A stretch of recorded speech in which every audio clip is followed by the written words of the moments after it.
the back seat. Check the back seat. All right, come here. Check the back seat. Gets in your head, right? Good. Because every year, dozens of children are forgotten in the backseat of a car by a parent or caregiver. All never thought it could happen to them. But with changes in routines, distractions, or a sleeping child, it can happen to anyone. Parked cars get hot, fast, and can be deadly. So get it in your head. Check the back seat. A message from NHTSA and the Ad Council.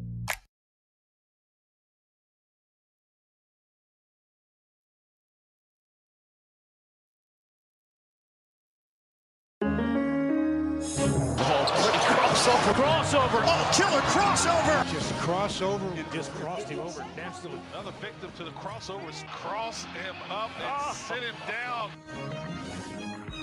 Time for the crossover, powered by Everlevel Concrete Repair in Omaha at everlevelconcrete.com. John, Josh, Nick, how we doing? Good. How are you? Good. Yeah, I'm doing a little bit better. You better. sound a little bit better. Yeah. Jinx. Still working through some nasally whatever, but yeah. You know what? Gobbledygook. I really like your hat. Thank you, Nick. It has a rope on it, John. It does. Look at Man, 10 inches of rope on his head. Half of this room looked like idiots with ropes on their hats. And Josh, three-fourths of the room looked like idiots because Josh is here too. What do we think about the corduroy hats? Oh, John hates it. I looked for a Cowboys one. I found it was like $20. I just didn't pull the trigger. it seems I don't too like- heavy for me. Yeah, I had heavy. one. That What was do a you mean fad by of too the heavy? 80s. 'Cause I don't this know, doesn't feel I heavy. don't really like corduroy. It feels as a like a hat. material. It just feels Yeah, like a hat. corduroy is not a good material. Yeah, it's a bad material. It's more of a material. Tough look for the bear. The Tough children's look. story, corduroy. Oh, the bear. yeah, I think yeah. about the TV show. Just in a mall. Yeah, I remember that. Good book. What were we talking about before the break? Ron Burgundy, Ron Anchorman. Burgundy. Remember how Anchorman. Ron Burgundy used to be everywhere? Yes. Just like Ron Burgundy would show up and take over whatever event was going on television. A Human Torch was denied a bank loan. It was awesome. I think What it a movie. I think I might watch it this The weekend. vibes are high for a rewatch. the vibes are high. I haven't watched this movie in probably a decade, but it's on my brain right We now. should all You watch haven't watched it Anchorman. in over a decade? Probably not. no, I haven't Jeez. watched it in over a Anchorman decade long either. time. Really? Wow, Nick, maybe you need to make a change in the movie club pick for I next don't week. know if I want to do that. Okay. I probably watched it 50 times from 2002 to 2007. I love But- it. Probably less than 3 after that. Yeah. Wow, that's surprising. Do you like Anchorman or Superbad more? What's funnier? Anchorman? I feel like people quote Anchorman more than Superbad. I think even now. Superbad is a better movie. I think Anchorman holds a more special place in my heart. I'm an Anchorman guy, barely. Yeah. Just barely. I mean, I love see that. Superbad, but I mean, they're both comedies, but I consider them very different movies. They definitely They are. are. But They I are. think those are the two funniest movies of the century. Those are my two favorite Of the comedies. century. Yeah, since Interesting. 2000. Those are the two funniest movies. they're very good. Ooh, That's pretty good. We could ask Kent. We could ask Kent what he thinks the best. John would comedy? argue for Super Troopers, obviously. Oh, Yeah, John loves Super that was- Troopers. That was hilarious. That was great. I What a don't take. understand how It's you so can hate weird. Super Troopers I didn't hate this it. much. Again, it's a lot like Office Space. A lot was made of it, and then I was underwhelmed. It's still not bad. It just was It didn't underwhelmed. seem like you liked it at all, Yeah, though. you seem like you hated it. No, I didn't hate it. Let's see. I was just very underwhelmed. You looking up comedies, Happer? Yeah, I'm going to look up funniest movies of the century and So see what happens. I'll What about throw The out- Hangover? So hang Yes. Hangover was pretty good. Old School. Oh, no. What's the one? Step Brothers is another one. Step Step Brothers Brothers is is very one of good. my favorites. like, Forgetting ever. Sarah Marshall. That was a good one. Mm-hmm. Good one, yeah. Something About Mary isn't a.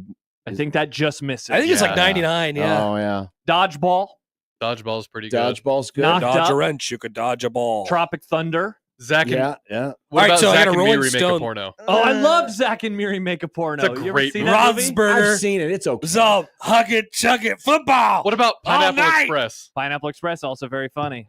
It was Wow. okay. Wow, right, so I just got a- okay. I got a Rolling Yeah, Stone again, list. it wasn't great. You just It was don't like okay. Seth Rogen, I think. I don't think No, John I likes like weed. Seth Rogen. What are you talking about? I like Seth Rogen. 40-Year-Old Virgin. Oh, good one. That's OG. Mm-hmm. It's good. What does the list say, Happer? Talladega Nights is one of my favorites too. But that's for like how John's been saying. It's fine. That's how I felt. I went in with so much hype for that movie, and I was a little disappointed. I love by it. Talladega Nights. It's a great movie. I used to watch that movie so much that I could replay the whole thing scene for scene in my head. Wedding Crashers, Happer. Wedding Crashers. Crashers. There's I've only one. seen that once. Really? Yeah. Wedding Crashers. Chaz Reinhold is the name of the Will Ferrell character. Yeah. Incredible. Mom, meatloaf. I'm hang gliding here. I'm dead. I'm dead. What an idiot. I didn't realize his name was, but Chaz and, Reinhold. and then when he came back in Blades of Thunder, he was Chaz Michael Michaels. Oh my God. That's right. Yeah. So he was a Chaz. He was just likes the name Chaz-pilled. Chaz. Travis says Zoolander. Zoolander. No, I didn't see it. Whoa. I never Really? saw Zoolander. Interesting. Sean, I have Zoolander. to Rolling He would Stone think that- myself to look at this. Oh. Somebody Rolling Stone me. Oh, that's too bad. Poll question. Have you ever been Rolling So Stone? I know we're hanging out in the early 2000s, but there's some like recent like Game Night. That one's pretty good. Well, Game Night, Nick, is, I mean, that's 8 years Oh old my now. God. It's not even that What Game was- Night what was cannot Game be Night? a top What was anything. Game Night? Game It's Night. funny, but Yeah, it's a funny movie. It's about it's like this neighborhood that gets together for a game night. A Game Night. And it's John Hamm. don't they have to? No, it's don't they have to organize? Like one person picks the game. Yeah, and then their neighbor Jason Bateman. Jason Bateman. Then Yeah. their neighbor Okay. is Jesse Plemons, and they think he's a weirdo, so they're trying to avoid. Shocking. Jesse Plemons is a weirdo. Yeah, he Yeah. was super weird. In First that movie I ever saw with my now wife in the movie theater. My wife. But now why? What about Borat? John.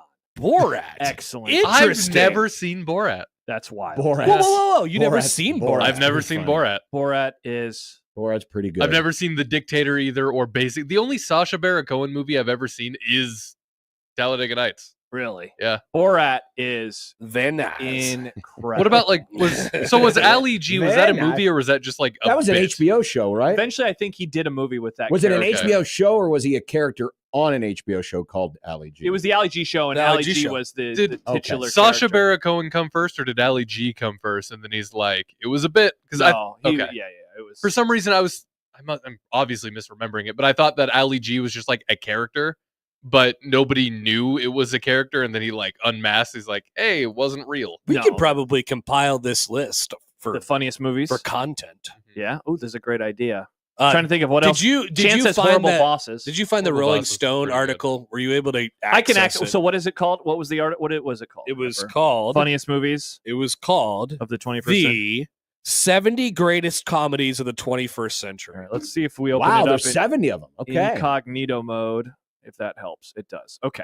Am I going all the way to number one? Just go straight to number one. All right, See what let's- they got. All right. I got to scroll. Oh, dude, they're going to have a load more.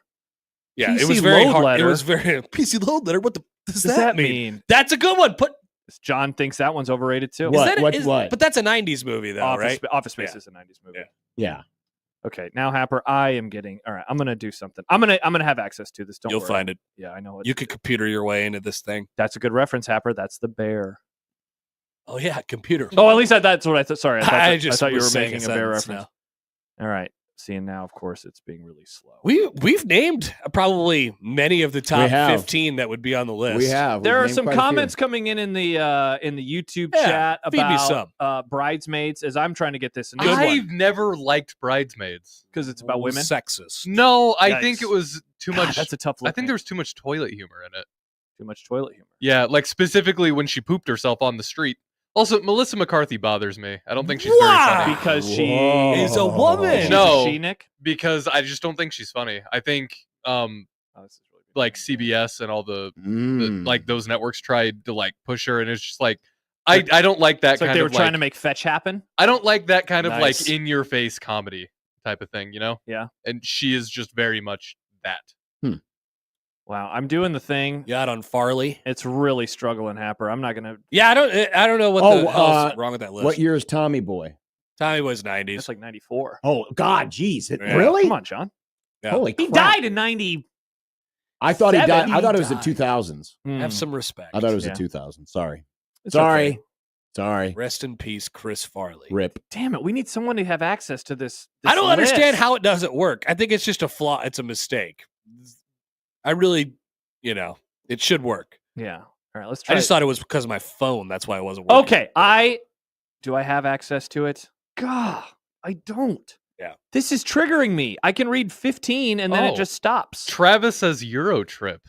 I love Eurotrip. Eurotrip is good. Or like Beer Fest. We could probably throw that one in there Yeah, too. Eurotrip and Beer Fest occupy the exact same place in my You brain. ever see Eurotrip, John? No. Oh my Scotty gosh. does. No. John, one of the Does- better no. nude scenes of all time in a movie is in Eurotrip. When Yeah, I saw John. Eurotrip for the first Bonk. time, I didn't even really understand the whole Scotty doesn't know Matt Damon. Oh my Like gosh. I didn't even Yeah. because I didn't really get it. I Yeah, didn't. John, do you know about Scotty Doesn't Know? I didn't understand why Matt Damon being in the movie was a big deal, but it was hilarious that he was Mhm. in it. Looking back on it, Gosh dang it. I can get all the Matt way Damon. to 21, and then I can't get any further. Than where's that. some movies that you have seen? All right, 21, Grand Budapest Hotel. 22, Borat. 23, The Lego Movie. 24, Lego Movie's Sorry to good. Bother You.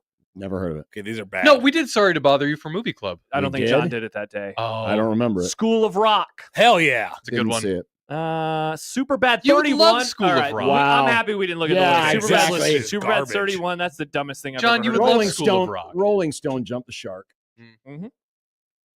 That's a bad take. If Superbad isn't a top 10. 10 I think of it's this top five. century, I I think mean, it's it top probably five. is top 5, but at least top 10. Team America. Was that in the 2000? I was like, Oh, yeah. Okay. Where's about That's the a good weapons one. of mass destruction? That's a good one. Jimmy Oh, says, that's right, of course. Walk Hard. Oh, Walk Hard. Walk Hard. So, Hard. you know how we're getting a bunch of music biopics now? Down laughs. Yeah. Somebody said, and I think they're right about this, Walk Hard killed the music biopic Oh, yeah. genre up until Bohemian Rhapsody came out. And now we need another Walk Hard to kill these biopics. To make fun again. of that one. Yeah. I love Walk Hard. Wow, it looks like Odson's just giving us his. Oh no, never mind. He's giving us the Rolling Stone list. Oh, Jimmy Number Palmer 7. says Pop Star. I've never watched it. Is Wow, it any they good? put Step Brothers at number 4. Popstar. That was the one with Andy Samberg. Andy Pop Star. Samberg. It's called like Never Stop, Never Stopping. Yeah, I love Yeah. Andy Samberg a It's lot. very funny. It's not funny in the way that I want it to be funny though. It's not a funny movie. It's a stupid movie. Bigelow, who is often triggered by unsportsmanlike conduct these days when we're talking football, seems a bit you triggered. guys that are we, talking football. that That we to be haven't fair. mentioned. This is the end. Did not see it. Overrated. It's fine. Real wow. So Yeah, I'm the I know only- you love that movie. Yeah. I think it's hilarious. The best joke in the movie is just Michael Cera's character, and then No. Channing Tatum. I guess that's pretty funny. too. Spoiler alert. This is the end. Is not. Damn it! It's not streaming anywhere. Mike says Best in Show. Best in Show is from this century. It's from 2000. Whoa. Best in Show is very funny. I By thought the that was way, from the 90s. We tried to watch Ocean's 12 How'd that go? after watching Ocean's 11, Yeah. and Wait, like the original sequel, Ocean's 12? yeah, Ocean's 12. The one with what's her name? Or was that in the Catherine 13th? Zeta-Jones. Yeah. No, from never mind. Ignore me. Bruce Willis. Was that Ocean's 12? Yeah. Okay, that was Ocean's We We 12. didn't actually- we didn't get to that part. We got Okay. like 20 minutes in, and we're like, "This is horrible." So- I'm Yeah, turning Ocean's this off. 12 wasn't Yeah. very You good. missed the laser scene then, which is incredible. The one that they make fun of in Workaholics. I- Catherine Zeta-Jones. She deeps beneath the lasers. Yeah, actually, Oh. because that French dude doing like the whole weird laser dance thing. Oh, yeah. Yeah, that was so weird. Did you 'cause recently watch it? We watched, like, this is yesterday or 2 days ago. we just watched all of them like a week ago. Ocean's 11 is a great. Ocean's It's 11 incredible. rules. That's Yes. why we want to watch Ocean's 12, and then it sucked. Yeah, it was I very liked disappointing. Ocean's 13. 13 does bring it back a bit. Yeah, I thought Ocean's 13 was It's solid. the same thing that what happened with Hangover. I Yes. thought Hangover was good. Hangover 2 was awful, and Yep. Hangover 3 was like, okay, I could deal with Never this. Yep. seen don't- Hangovers 2 or 3. I only saw Hangover you're, 3 you're okay. once. You're okay. And I'm going to stay away. I I'm would. good. I would, because three is better than 2, but that's like saying, eating gum off the bottom of your shoe is better than eating it off of a dog's ass. That is a thing that people say, Wow. John, all the time. You know that classic Yeah. saying? That classic saying. I I only go with the classics. I only saw Hangover 3 once, and it was at a friend's house, and he had somehow got a bootleg version of it burnt onto a DVD. God, what a different time. But like it was like somebody put up a camcorder in the movie theater while they were watching Yikes. Hangover 3, That's and then it was super burnt illegal. to a disc. By the way, I just opened up the text machine for the first time. Something's going on with the audio on the app. Oh, crap. I Audio. shouldn't have said that because now here comes John. Apparently, it's not very good. A text on the 402 says, did someone say Dumb and Dumber? That's from the 90s. 90, Yeah. 94, That's the 90s. right? That's the 90s. Yeah, that's really early 90s. What about Pedro says Young Frankenstein, Blazing Saddles. Okay, that's a little earlier. Little that would be before. the 70s. what about the Simon Pegg movies like Hot Fuzz? Hot Fuzz, the zombie one, Not World's heard- End? Haven't heard of him. What's the zombie Shaun one? of What? the Shaun Dead. of the Dead. Thank I you. thought Shaun of the Dead was solid. I thought Hot Fuzz was okay. Harold and Kumar, says Travis. Oh my Never saw gosh. it. Both it's a of weed them movie. are really good. Does it like I don't mind the movie, but not anywhere near a list that I would. Really? No, not like a top 15 or 20. Really? I mean, we Interesting. just named so many good movies. I wouldn't put Harold and Kumar anywhere near that. I like the second one, I think, more than the first one. Yeah, Harold and Kumar. Guantanamo. And I Guantanamo went to Bay. White Castle, You respect that. You respect and I that. respected it Yeah. greatly. They get really high, John. They do. Neil Shocking. Patrick Harris shows up. Really? Shocking. Yeah, he's just a reoccurring character. I love him. Mm-hmm. The Christmas one Sex Fiend. wasn't as good, but it was still pretty funny. Never saw that one. El Scorcho says 21 Jump Street is up there. Good I one. do like that's that a It's good a one. movie I need to rewatch because everybody says it's one of the funniest movies of the century. And I think I've seen it one time. Jonah Hill is fantastic. Oh, yeah. Channing Tatum, Jonah Hill, the other Franco brother. Roger says, Brie Larson. does I forgot she was in that. wow, me too. Yeah, Does Deadpool count? Asks Roger. I'm sure you could count it as a comedy. Yeah, I guess. I'm not putting it on the list. It's definitely not on my list of top 10. Like, the new Star Trek movies are funny, but I wouldn't consider them comedies Yeah, either. they're not. Well, no, they're not meant to be comedies. Mhm. They're meant to make you laugh at times, though. Yeah. I mean, Star Wars had some funny moments. Travis says 2000 to 2010 had a hell of a run of comedies. It was so good. Didn't They know how did. good we had it. People What forget about movie the and- Green what- Hornet. Oh, What- I got one. That What we have. movie ended it? I have the answer because it's a movie we haven't mentioned yet. Neighbors. Neighbors, in my Oh. opinion, is is like the last funny movie of That's that era. Seth Rogen, Zac Efron, right? Yep. Yeah. I saw that in theaters. It was okay. I really liked that movie. That It's movie's okay. I fun. remember liking it. We rewatched it a few years ago and very funny. What Very funny. happened? I mean, did we just Well, decide that saying bad words were So- bad again, or no, what? it's because you have to. Woke. Movies need to make so much money in theaters that comedy stops. It was Marvel. Right. Like, legitimately, it was Marvel. superhero movies killed comedies. Yeah. Wow. Like we watched that Jennifer Lawrence one last year, Mhm. and it was fine. You know, she's like dating some 18-year-old It or whatever. very Oh, much yeah. had the vibe of that kind of movie. It was like an homage almost to those Now, movies. I loved Friendship.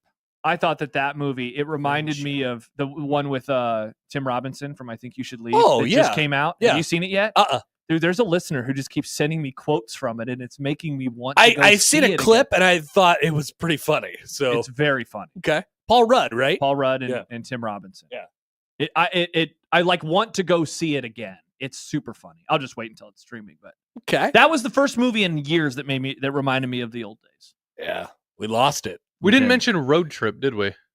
See, that's a movie that I've never liked. Yeah. Yeah, I thought That Eurotrip was probably a '90s movie, right? Road Trip, that's early 2000s. Is it? 2000. Ooh, so close. Or what's the race one with like Mr. Bean and Rat Race, John Lovitz? baby. I love Rat Race. Rat Race absolutely When he rules. gets his tongue pierced. Yes, I'm winning. I'm winning. I'm weeding. Evolution. It's a heart. Evolution is really good. I never saw that. I don't even know what that is. Sean William Scott had a hell of a run from like 2000 to Yeah, 2003. he was Stifler one time, and then all of a sudden he had a whole career off. He of it. showed up on season 4 of The Righteous Gemstones. That's right. Yes, yeah. Oh, did he? Uh-huh. I love Yep. Sean William Scott. Text from the 402 mentions the movie Waiting. You ever seen Waiting with Dane Cook? Nope. Yeah. Where he scratches his head and he gets the What was the other dandruff in movie that people's Dane food? Cook was in? Employee of the Month. Employee of the Month. That's a great Yeah. movie. I loved Dane Cook. I love that movie. I was so excited for a Dane Cook movie. Dane Cook and Jessica Simpson. Wow. What a time. Was Justin Long also Yes. in Waiting? I love Justin Long. Justin Long is great. I He was loved him. funny in that Zack and Miri Make a Porno. He was funny in Barbarian. He was very funny in Barbarian. I loved when he showed up in Barbarian because it's like, oh my god, it's Justin Long. It's a movie I've been thinking about rewatching lately as well. You seen Barbarian? It's a good movie. Never Do you like horror movies? Not really. Never mind. What about like weird movies? Not really. I like normal, not scary movies. Matt McMaster has texted in a movie, Hi, Matt. but he's texted in the sequel, not the original movie. He says Meet the Fockers. Oh, We did not mention Meet the Parents. Has he never seen Meet the Parents? That'd Is be Meet the pretty Parents awesome. a 90s movie? No, Meet the Parents is I like thought it was a 01. 90s movie. Is it? I'm pretty sure it's 2000. Wow. It gets So in. it just gets in. I loved Meet the Parents back in the day. Yeah, Meet the Parents was good. I've never Meet the Fockers was fine too. I don't Yeah. I think think it I was, saw Meet the Fockers in theaters. I don't think it was better than Meet the Parents though. My eyes are. What was it called? The Circle of Trust or Circle whatever. of Yeah. Trust. My eyes are on you, Focker. I have vague When they memories found out of his that name movie, was but I've never Gaylord seen Fokker. it. I remember that joke. These guys' names. Good times. Hudson says, guys, think about this. Connor would hate Barbarian, and you know this. Hey, don't put this on all of us. Put it on Nick. But like, hear us Every out. movie, Nick is like, you would like that movie. To everybody. Maybe you would. I keep telling Nick that he would like the NBA, but He loves wouldn't. drama. he keeps not believing me. Mm-hmm. Everything I learn about the NBA makes me hate it more. It's so weird because I think he would love it. Mhm. It's amazing. Matt has responded. Didn't know Meet the Parents existed. Oh, What? Dear God, this is awesome. What? That's like saying I saw Empire. Oh, there was a first one? All right, let's see if Meet the are Parents they is that So there was a- interconnected though? Wasn't there a Meet the Interconnected, yeah. Fockers 2 or a Little Fockers or something I like think that? Little Fox. I never saw that one. Yeah. Matt, Meet the Parents is on Hulu and Disney Plus. So There was at least 3 movies, possibly 4 in this series, in this cinematic universe. The FCU. Yes. Fockers. didn't know Meet the Parents existed. Synonym. God, that is an all-timer. I mean, to be fair, he wouldn't. You know, it's not really something he was going to dig into. Why not? Just I know with- about stuff. Does he know Barbara Streisand from just being Nick, I can find in Meet the movies from when Fockers I or was just born. from being like, Barbara I'm Streisand? sure he could, but like, it's probably not on his radar, and he's probably not going to dig. What does that for it. mean? There are 3, and the 4th is coming out next year. Whoa! There's another. Meet the Parents, Meet the Fockers, Little Fockers, and a 4th film set to release in 2026. Ah, they don't have a title. Whoa. Exciting. Mm.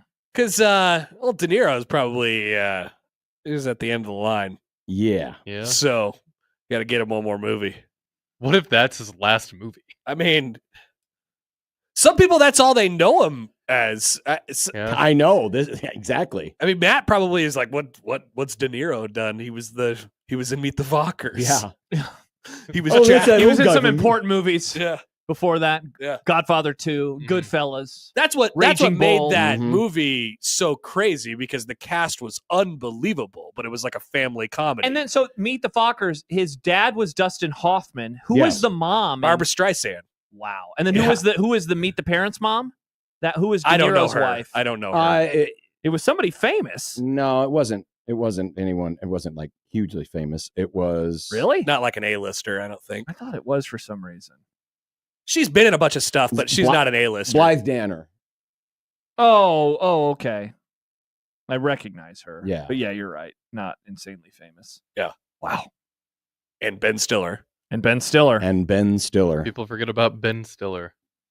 What about Along Came Polly? I think I've seen that one time. Is that I've a never heard of 2000s that. movie? Mm-hmm.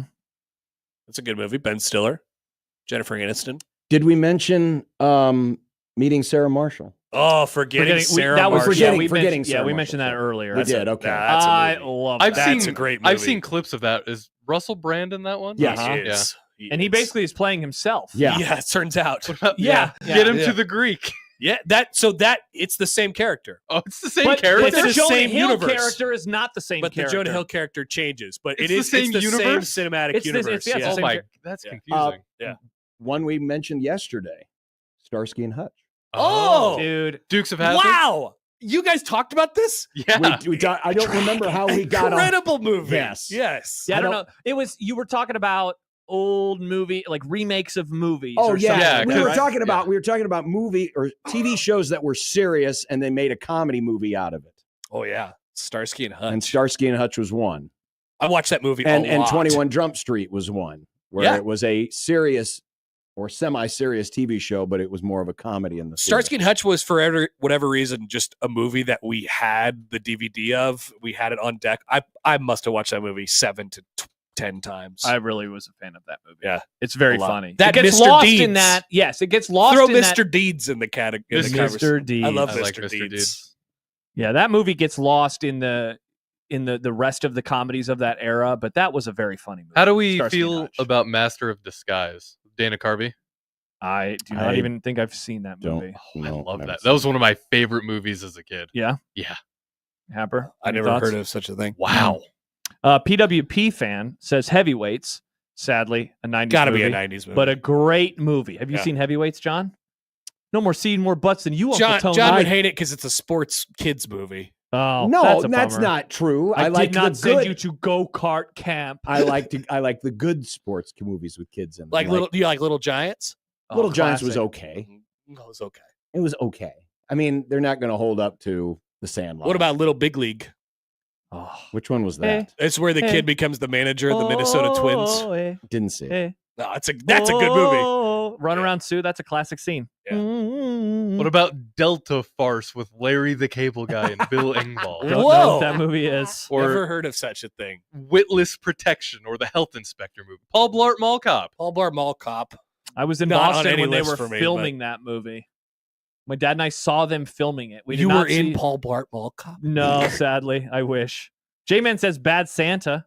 It was okay. I never saw Bad Santa. It was more like shocking. It was one of those movies where it's like, oh, it's a really raunchy movie. Odson says scraping the bottom of the barrel now, it seems. Yeah, I think we've named Yeah. all the movies. Yeah, we Yeah, did it. I don't think I we think we missed did it. it. I don't think we missed an obvious one. Now we just have to compile a list based on Well, this list. Apparently Bigelow said earlier that we should do a comedy movie draft for next Oh. Thursday. The draft is back. crossover, Oh, the I'm not final. Well, didn't we here. just kind of do that? Well, though? next No, Thursday. we did the SNL. No, we we just, just. but we Well, named this them was a all. guy's name in movies segment. We But- could actually. Yeah, pick but isn't them. that also a guy's name in movies? kind of? So Yeah. next Thursday is Topic Alert Day. Yes, it is. Whoa. Yeah. Is We're- it Topic Alert all day long?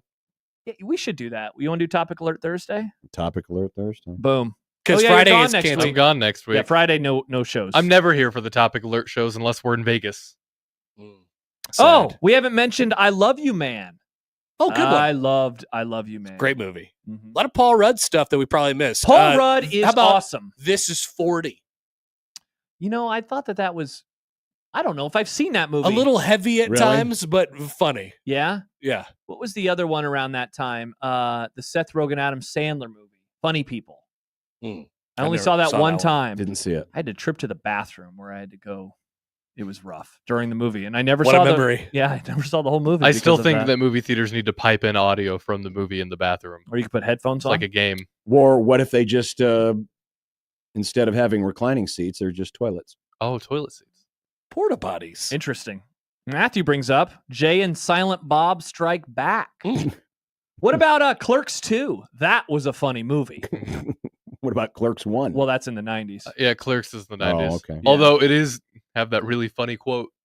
Try not to on your way out. Mm-hmm. Mhm. I like Clerks 2. They have the whole scene that John would love where they're making fun of Lord of the Rings, where it's about it just walking and then a guy throws up at the end of the scene. Have you ever seen Clerks 2? I've never seen a clerk. Oh, yeah, No. pretty good.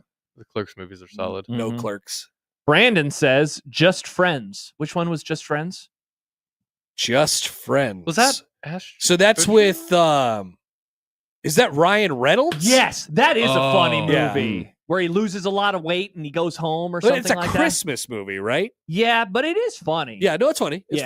funny. But the girl is Amy Smart. It is Anna Faris and Amy Smart. Yes. Okay, I have a movie. I just got to figure out what it's called. I think it's called like Sleeping with People. It's a Jason Sudeikis Sleeping with Other People. Sleeping with other So this people. came out in 2015. I had never heard of it until my wife and I started dating, and she was like, "Hey, have you ever seen this movie?" And I was like, "No." It's very, very funny. Adam Scott's in it. Who Allison Brie, Jason Sudeikis. They're the main two people. Okay. Jason Mantzoukas is in it. Okay. Amanda Peet. Rafi. Yeah. Hobbs. That's a movie that, if it's streaming sometime, we could watch it. Interesting. It's very funny. Very All funny. right. Do we miss any like Mila Kunis movies? She was in a bunch of movies. Well, we mentioned Well, Forgetting Sarah Marshall. Forgetting Sarah Yeah. Those were Marshall. mostly like rom-coms, weren't they? That she was Yeah. in? Rom-coms are funny. That That's the rom-com. com. That is the Yeah. Ted. No. No? I You're feel out like- on Ted. I hate Ted. I feel like Ted but had you a- love Boston and slurs. Yeah. Ted was okay. I hate Seth MacFarlane. Wow. Family Take. Guy, bad. Hey, remember that one time we did something? Flashback to that one time they did something. Can't stand that show. I hate that show. When South Park made fun of it, I could never see it another way. The manatees. Remember that scene? Have you ever seen that Yeah, episode? but it's funny to watch them slap on each other. Dwayne says Ted is booty.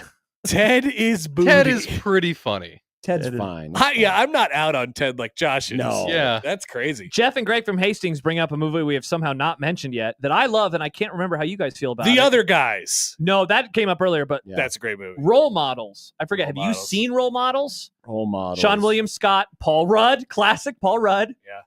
I love Role Models. I don't know if I saw it. So Bench warmers.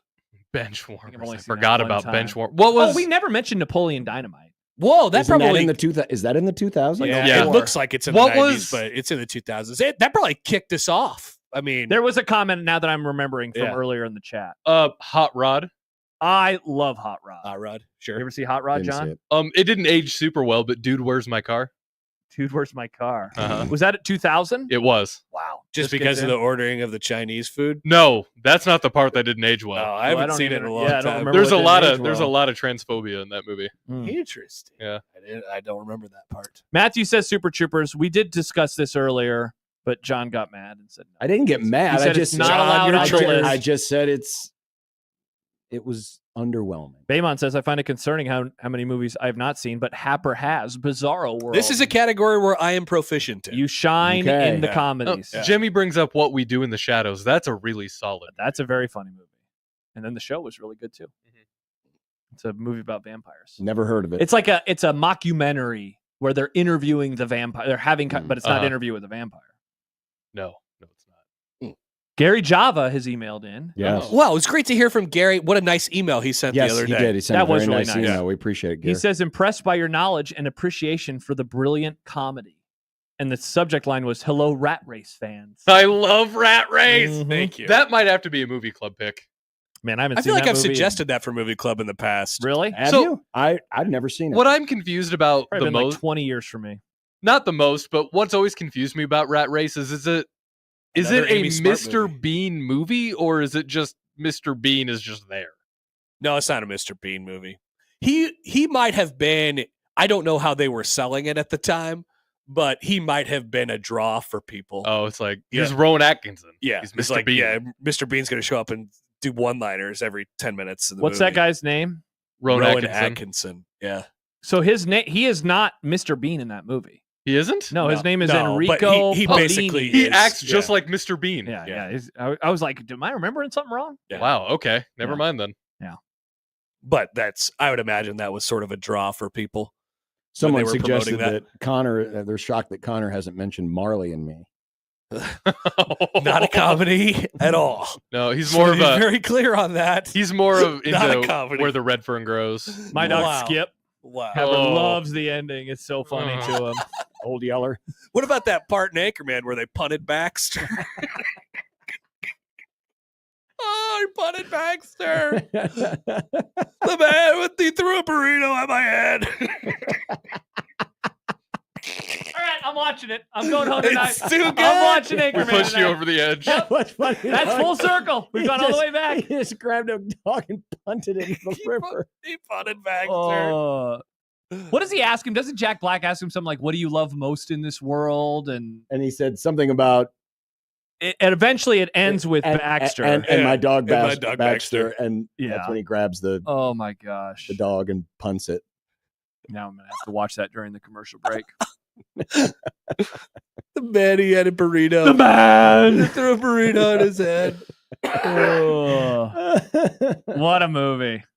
Yeah, it might be worth a watch. Yep. I'm going to go home and I'm going to get out my Blu-ray tonight and I'm going to insert a disc into my PlayStation 3. That's awesome. And I'm going to Hell watch That's yeah. even cooler. and I'm going to watch Anchorman. The way it should be. God. I want to watch the clip with you during the break, so let's take a break. Yes, let's go to break. Happy New Year. Oh, Happy New Year. I had a great time. Very naming evergreen. comedies. Dude's naming movies. Yeah, Dude's naming there won't be movies. another funny movie for the rest of the time, the rest of this year. That's for Wow, sure. We can Put air that this on the in list. 10 years. Yeah. Probably not. There won't be another funny movie Yeah. the rest of the year. Prediction: there won't be another funny movie this year. All right, Get I the can't wait to tomatoes. relive this one at the end of the year. We're going to be like, why did Happer say that? That's right. All right, perfect.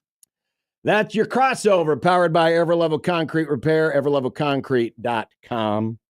The Grum begins next on 1620 The Zone.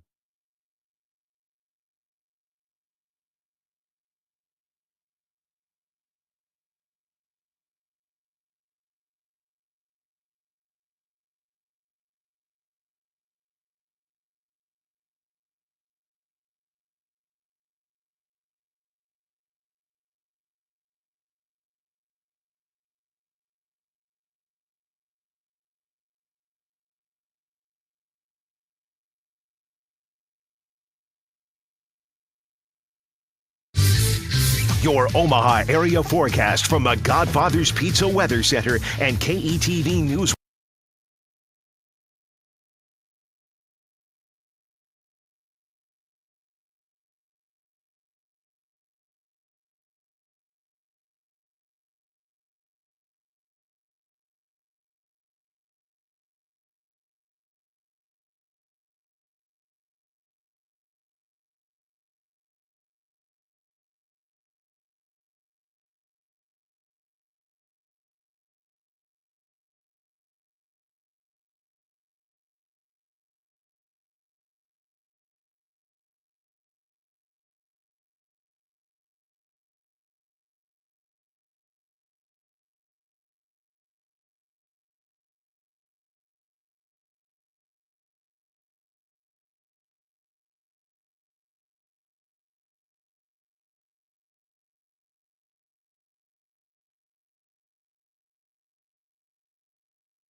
Union Bank and Trust. The program starts now.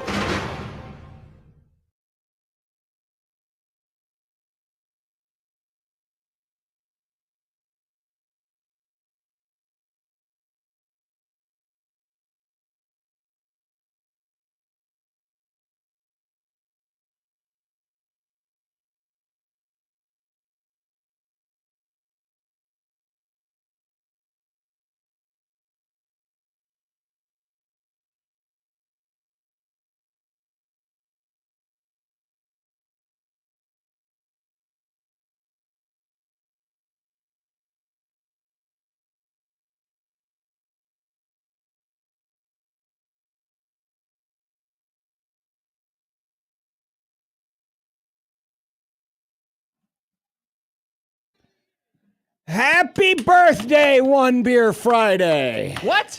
What? Yeah, I think it was about this time. I think the first Friday after the College World Series, we just declare it Happy Birthday, One Beer Friday. Oh, okay. Sounds good to me. Unsportsmanlike conduct on 1620 the Sun. Husker athletics, Creighton, and yes, UNO. Because it was definitely in the summer. It was definitely in the summer. Definitely after the College World Series. I've always thought it was in August. It might but be, I'm okay with you know declaring what? it this. We'll just listen. I don't even know how old it is. Yep. We've had too many One Beers Friday. Yep. To remember that far back. So whatever number it is, happy birthday, One Beer Friday. I love it. Happy Beer Day. Happy Beer Day. And so you can join us as we celebrate the birthday of One Beer Friday on, appropriately enough, One Beer Friday. Welcome to the Grum, brought to you by Union Bank and Trust, where your money has people. Coming up today, just some good old-fashioned sports talk. Good old-fashioned. Good old-fashioned sports talk. Kind of what we did. We were just celebrating good old-fashioned comedies. Yeah. Are we going to break down the Austrian Grand Prix? No, because it hasn't happened yet. Nope. Preview it. We're going to preview the Austrian Can't break down Grand something that Prix. hasn't There happened yet. won't be any passing. We're going to break down the preview. There we go. And there'll be some Great preview, John. And there'll be angry Europeans. You don't want an angry Austrian. Yeah, we all know what happened the last time an Austrian got angry. Whoa. Designated Hitler. Under hits. But yes. Ryan Kalkbrenner got drafted last night. Oh. An A-plus pick. People Some are saying. Jack Mitchell's probably not giving that pick an A-plus. Probably not. The Huskers get a wide receiver flip talkie. Flip talkie. Well, remember, we're now renaming. Walkie-talkie? They're no longer commits. They're talkies because they're adults are talking to children and children are talking back to adults. Yeah. They're talkies. I liked it when you said that to Shafe the other day on Twitter, and he just didn't respond because he was probably like, what the hell is this? Yeah, well, we were just having fun. Yeah. Fedor's Instagram is a busy place today. Yeah, what's going on there, John? You got any intel? We're going to find out. Okay. How would you describe Husker football to a newcomer? This was inspired by a question asked of the new chief editor of the Omaha World Herald. Mr. Editor. So you know how you drive past a hog confinement and it's stinky? Mm-hmm. Nick, don't spoil the segment. Oh, We're doing that later. I didn't know. That's what the Grum Down giving is. a take. That's what the Grum It Down was a is. joke. Wow. That's terrible. Yeah. Bad joke, and you ruined the whole segment. I don't think I ruined the whole In thing. today's Jacob Bigelow Memorial offseason football topic of the day, we're going to play a fun game. It's called Blind Odds. Nick and I are competing against each Yep. other. Oh, fun. I And better if- whoop your ass. And if Nick, Better. and if It'd be Nick tough. wins, because this is a football topic, what happens? then Nick gets to be called Mr. Football. Oh, I like that idea. Nick doesn't want that Or moniker. you get to be called Mr. Fartball. I'll take Mr. Football if it means you can't have Mr. Football. I am Mr. Football, though, Nick. People call me that. Kent's Movie Club is Stranger Than Fiction. Mm. No, the movie club isn't Stranger Than Fiction, though. It's the movie in the movie club. It is Stranger Than Fiction. And then Nick will pick Anchorman. We're going to bully him into picking Anchorman. Okay. We're bullying him. Which Husker, I don't know why it says insider. Sean Callahan. Which Husker inside the program Oh. faces the most pressure this season? Not which Husker insider faces Right. the most pressure. Definitely it's Callahan. A lot it's on the line this year. Come on, Sean. We believe in The you. whole on-3 rivals take over. Oh, there's a yeah. lot. There's a lot there. A lot of pressure on Sean. Good luck, Sean. We're counting on you. Predictions and the birthday of One Beer Friday. And for our birthday, we're celebrating with the original One Beer Friday beer. Which was PBR. PBR. I remember had a PBR that. recently. It was great. Because when I was first announced as the new producer for the Grum, I said I wanted PBR for One Beer Friday. Wow. Yeah. So when we do our last One Beer Friday ever, will we have a PBR? I mean, When the show sure. gets canceled? Sure, why not? Awesome. I mean, I'm not excited for the When we get cancellation. Netflixed? When we get Netflix. Nice. It'll be a great day. So there's your Grum Down, brought to you by the Rooferees at John Higgins Weather Guard. Hopefully the Rooferees, after a long, hot day of roofing, can kick back with a nice cold One Beer Friday. Looking like After they've driven back to gotten not home. on the roof. Not on the roof. Unless it's like Andy Dufresne in Shawshank, where he's chilling up on the roof, but he actually didn't have a beer. All of his friends did. He was just sitting there smiling. Have you not seen Shawshank? I have. It's been a while. Oh man, that's I don't one of remember the- that. Oh, it's a great scene. You know that scene? They're Course, tarring the of they're course. tarring the roof. I've only course I seen. know I that remember scene. tarring the roof. I don't remember that specifically. I've only seen Shawshank once. Well, Nick, maybe we'll bully you into. Now we already did Shawshank. Yeah. That's the original movie club Mhm. movie. That GOG. was the first one. Just like PBR is the first One Beer Friday, Mhm. Shawshank was the first movie club. Mm-hmm. So there's your Grum Down for today. Last night didn't take too long. Pick number 34. Ryan Kalkbrenner goes to Charlotte. the Charlotte Hornets. That's awesome. And while some people were like, "Oh God, no, not Charlotte. They don't Ah! do anything." Many people on many sides loved this pick. Stephen A., what did he say about it? I have no idea what he The Hornets said. have cool colors. What did Bill Simmons say about it? Don't care. You know who Simmons loves, though, in all seriousness? Nemhard.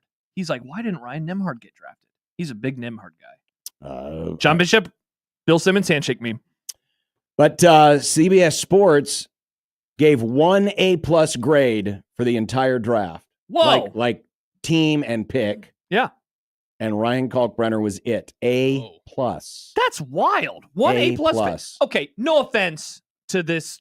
Who is this person? It's CBS Sports. I believe it's Kyle Boone. Okay, no offense, Cal.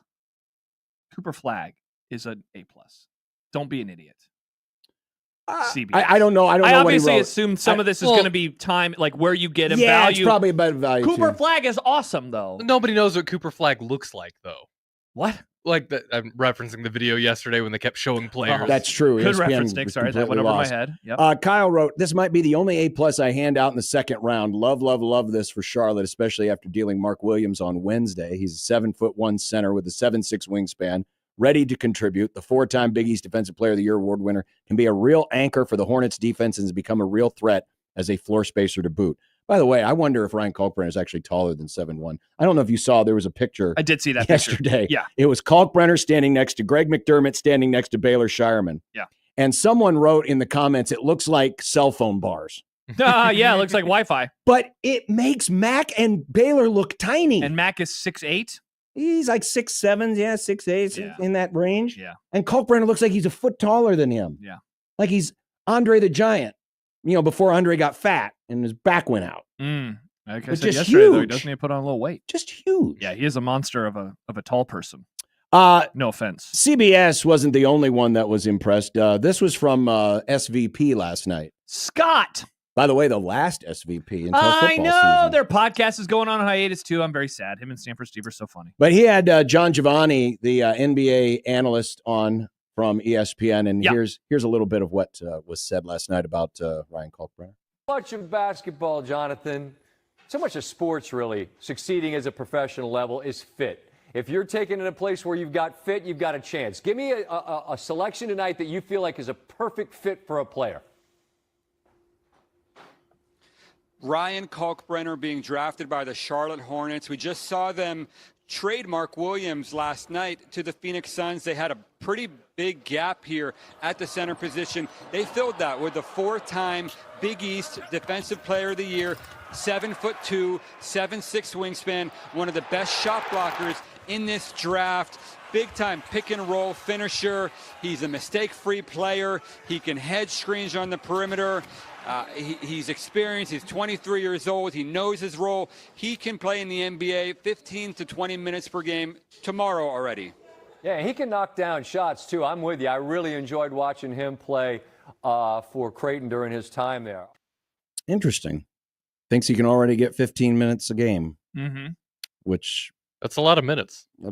Especially for a first-year, second-round pick. Yeah, what I'm about to say, do not take it as excitement to watch Summer League basketball, but it will be interesting to see how he does in Summer League because, that's true, yeah. that will be his first, foray into the association, and that happens very, very soon. Very What soon. does that start? A couple weeks from now, if that. And so this is where he's going to get his first opportunities, and we're not going to learn if he's going to be a future All-NBA player or not, but we will see how he handles going up a level, a new level. And, I always, because again, I don't watch it, but I find the kind of looking at the numbers and stuff pretty interesting because like you're thrown together with these guys and then it's time to start playing basketball. Sure. And if you remember back to last year, both Baylor Shireman and Trey Alexander had good summer leagues and that propelled them. Shireman played a lot more in the NBA than Alexander did, but Alexander ended up being the G League Rookie of the Year.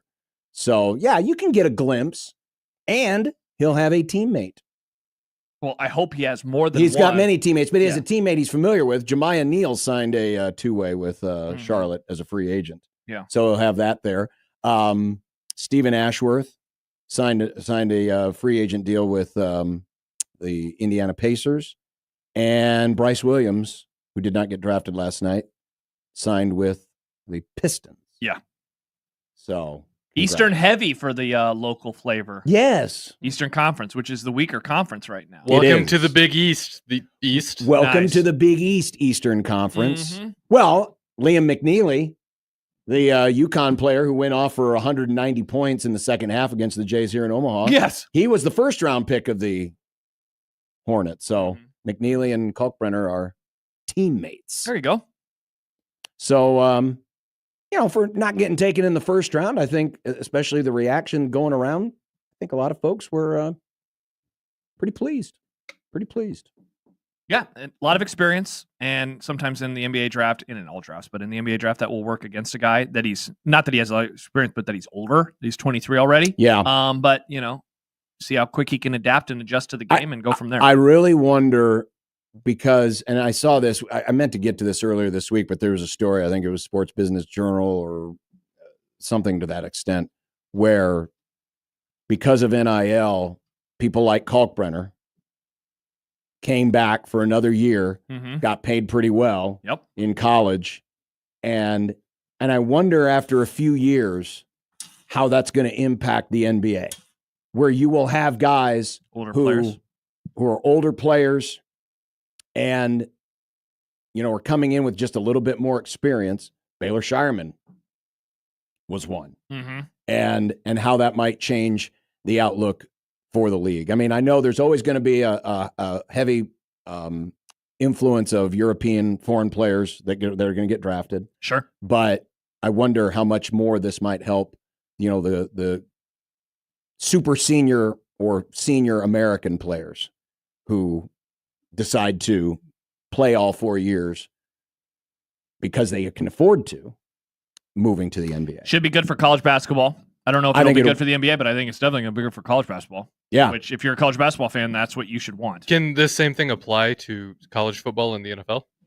Definitely. Now, I mean, like the best players are still going to go to the pros, just like they will in college basketball. Now, one key difference is that in college football, you have to stay there for 3 years. In the NBA, you can be a one and done guy. But I mean, for the lower level guys, or like they maybe borderline 4th, 5th, 6th, 7th rounders. Like, does Ty Robinson come back to Nebraska in the age of non-NIL? But he is he's a later guy, right? Well, and there's more players because there's more draft picks. Yeah, there's 7 rounds. So in the NBA and with the NBA, with first round, there's a difference pay scale wise, a big difference. First round to second round. And sure, there's a difference between first and second and third and fourth round picks in the NFL, but it's not as pronounced as it is in the NBA. Yeah. So I think the possibility of we'll talk about let's call them the upper 5% of players, of which you would say Kalkbrenner was one in major college basketball. Oh yeah, one of the top 5 players. Yeah, those guys might, because there's just less picks in the NBA, might stick it out. Whereas in the NFL, you've already been through it, like Josh said, for 3 years. And in football, your clock is running a lot faster than your NBA clock would. Because of the physicality. Because of the physicality and just, the nature of injury. So I don't think it will impact encouraging guys to come back for their 4th year in football as much as it will in basketball. And the other thing, too, about hoops that can work in the favor of a Kalkbrenner is a lot of the times the early part of the draft is going to be the younger players who are like, they have measurables, they're super athletic, even if they're not winners, like Ace Bailey at Rutgers. And so you'll have players in basketball, maybe even more so in football, that are good college players, but not good NBA players. And that, not to say that Kalkbrenner will be a bad NBA player, but he is a really good college player. And so that ended up helping. He also was not a lottery pick. I mean, he was not a lottery pick in the end, but he definitely wasn't after year 1 or even year 2, year 3. Like, so that was the other part of it too, is, with NIL now, it pays to stay. It does pay to stay. And it really paid for him. 402-951-1620. That is the Prairie Flower Casino Zone hotline. It's also our text line. You can tweet the Grum at USC1620. It's the JTech Construction Zone Twitter page. And the Equitable Bank Zone inbox. John at 1620thezone.com. Josh at 1620thezone.com. Nick at 1620thezone.com. At Equitable, we take banking personally and answer the phone on the first ring. Awesome. Coming up next, Jack Mitchell will join us. Awesome. And first time in a few weeks. We didn't talk to him last week. He was on vacation. The week before that was the College World Series. That's true. He's raised $28,000 since we last talked. So he'll be coming up next, and we'll do that here on 1620 The Zone.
from Stephen Berries. Praying one day Big Red will win the NIT. Ham is the water of meats. Ham the water of meats. Ham is the water of meats. There he is. What is that? Live what? Live United? What is United. That? It's the United Way. Oh, United Way. Yeah, there we go. United I thought you were celebrating United Airlines, the friendly skies. Yeah. They pay me $2,000 to wear this during United Airlines shirts during your segment. That's awesome. Awesome. Congratulations. Yeah. That's great. That's more than we get. Waiting for Alaska Airlines to buy them out, but until that point, it's all United for me. Maybe someday. Maybe someday. Is Alaska Airlines trying to buy them out?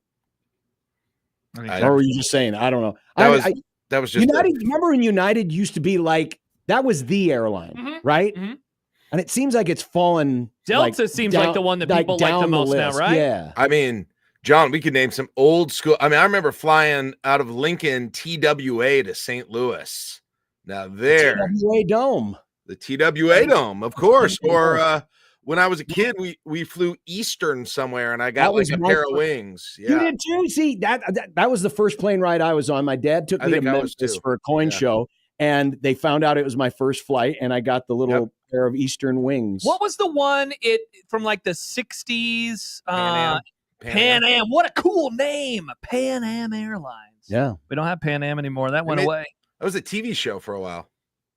Really? Pan Am? Yeah. Wait, what? Yeah, they tried to make it like a period timepiece TV show.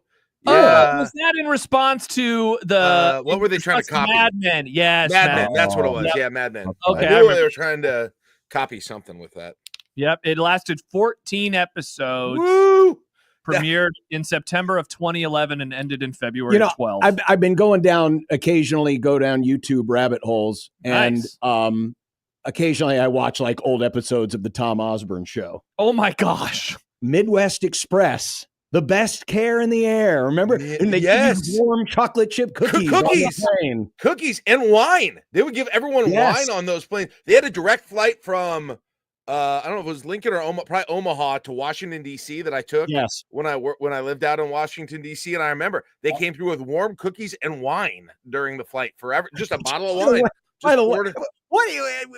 It's kind of like grown up church camp, because every year at church camp it was cookies and Kool-Aid, which are a terrible combination. It is a very strange cookies and wine. Churches, terrible combination. Yeah. Terrible. Yeah, I don't know why. That's one of the biggest issues with church growing up that I had at that point. I know some people have other more serious issues, but my biggest ones had to do with exactly what you're talking about. If you're going to give me cookies, give me water or milk, or I guess like iced tea.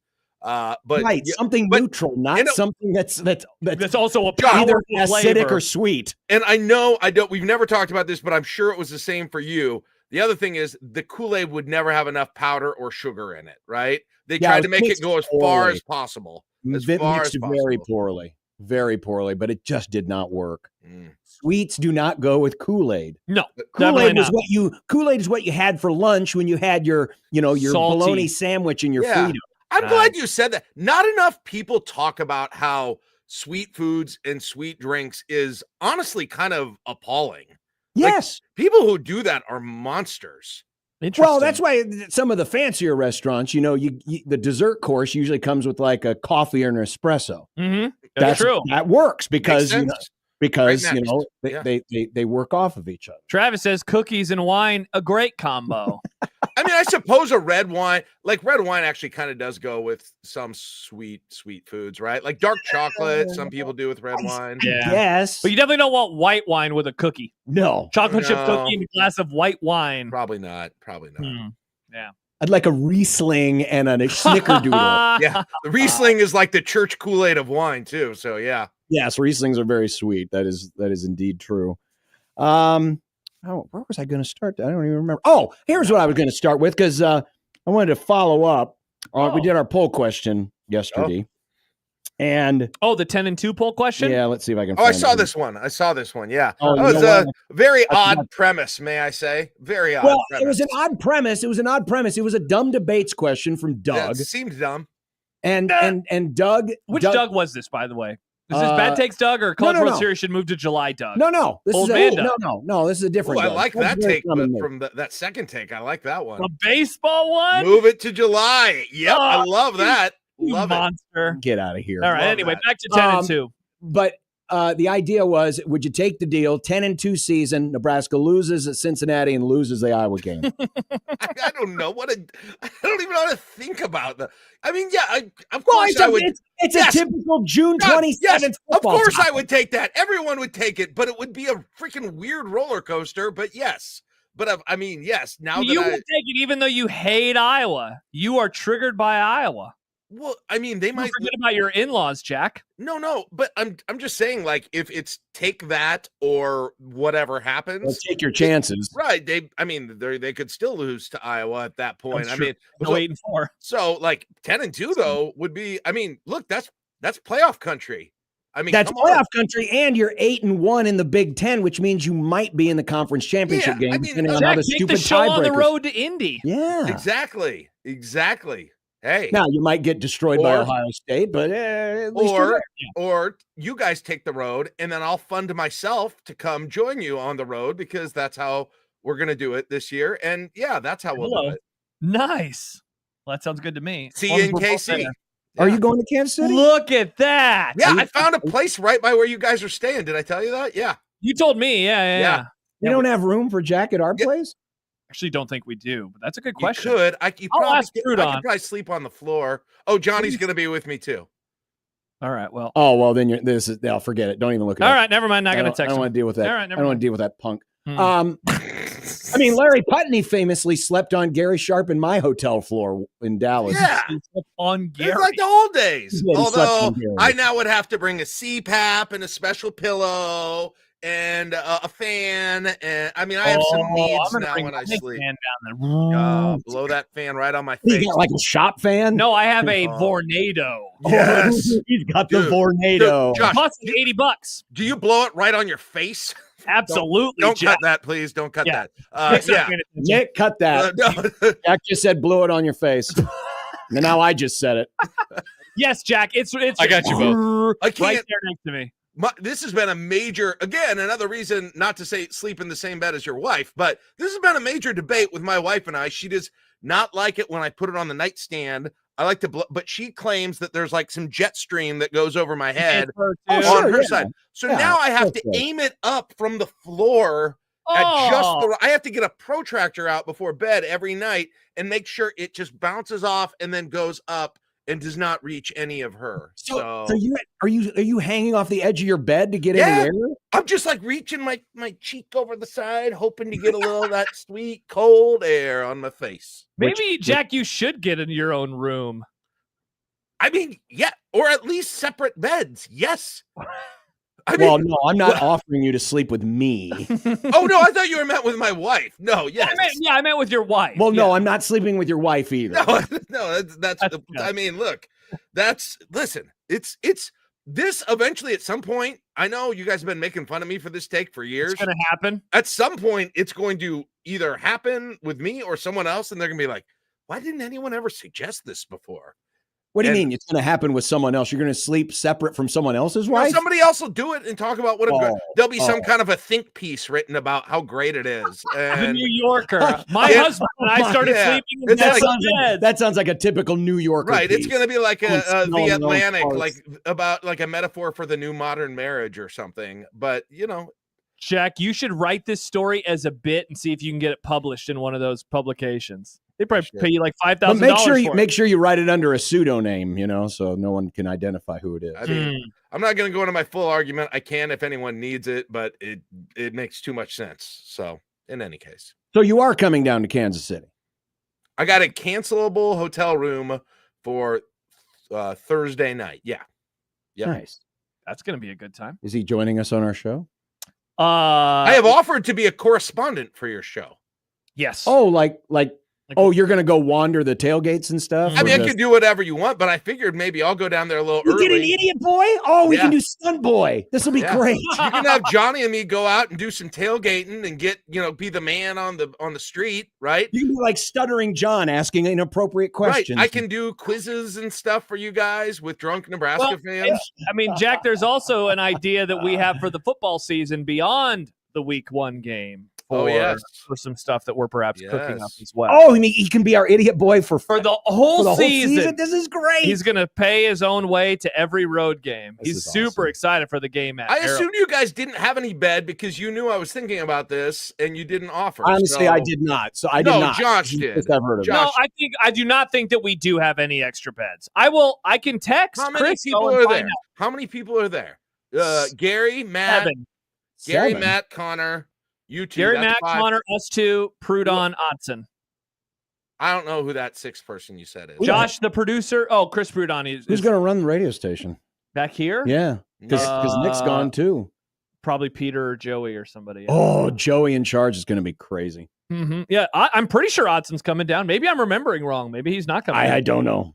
Well, that's Josh. I honestly don't know. So yeah, maybe we don't. Maybe we could get share. I bet he'd share a room with me. Otson? Yeah, that could be fun. And my son. Yeah.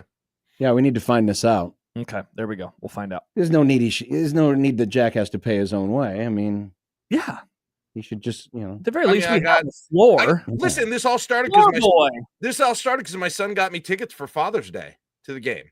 I wasn't going to go. They got me tickets, and I was like, all right, I need to figure it out. So, have you figured out the Friday morning show situation yet? No.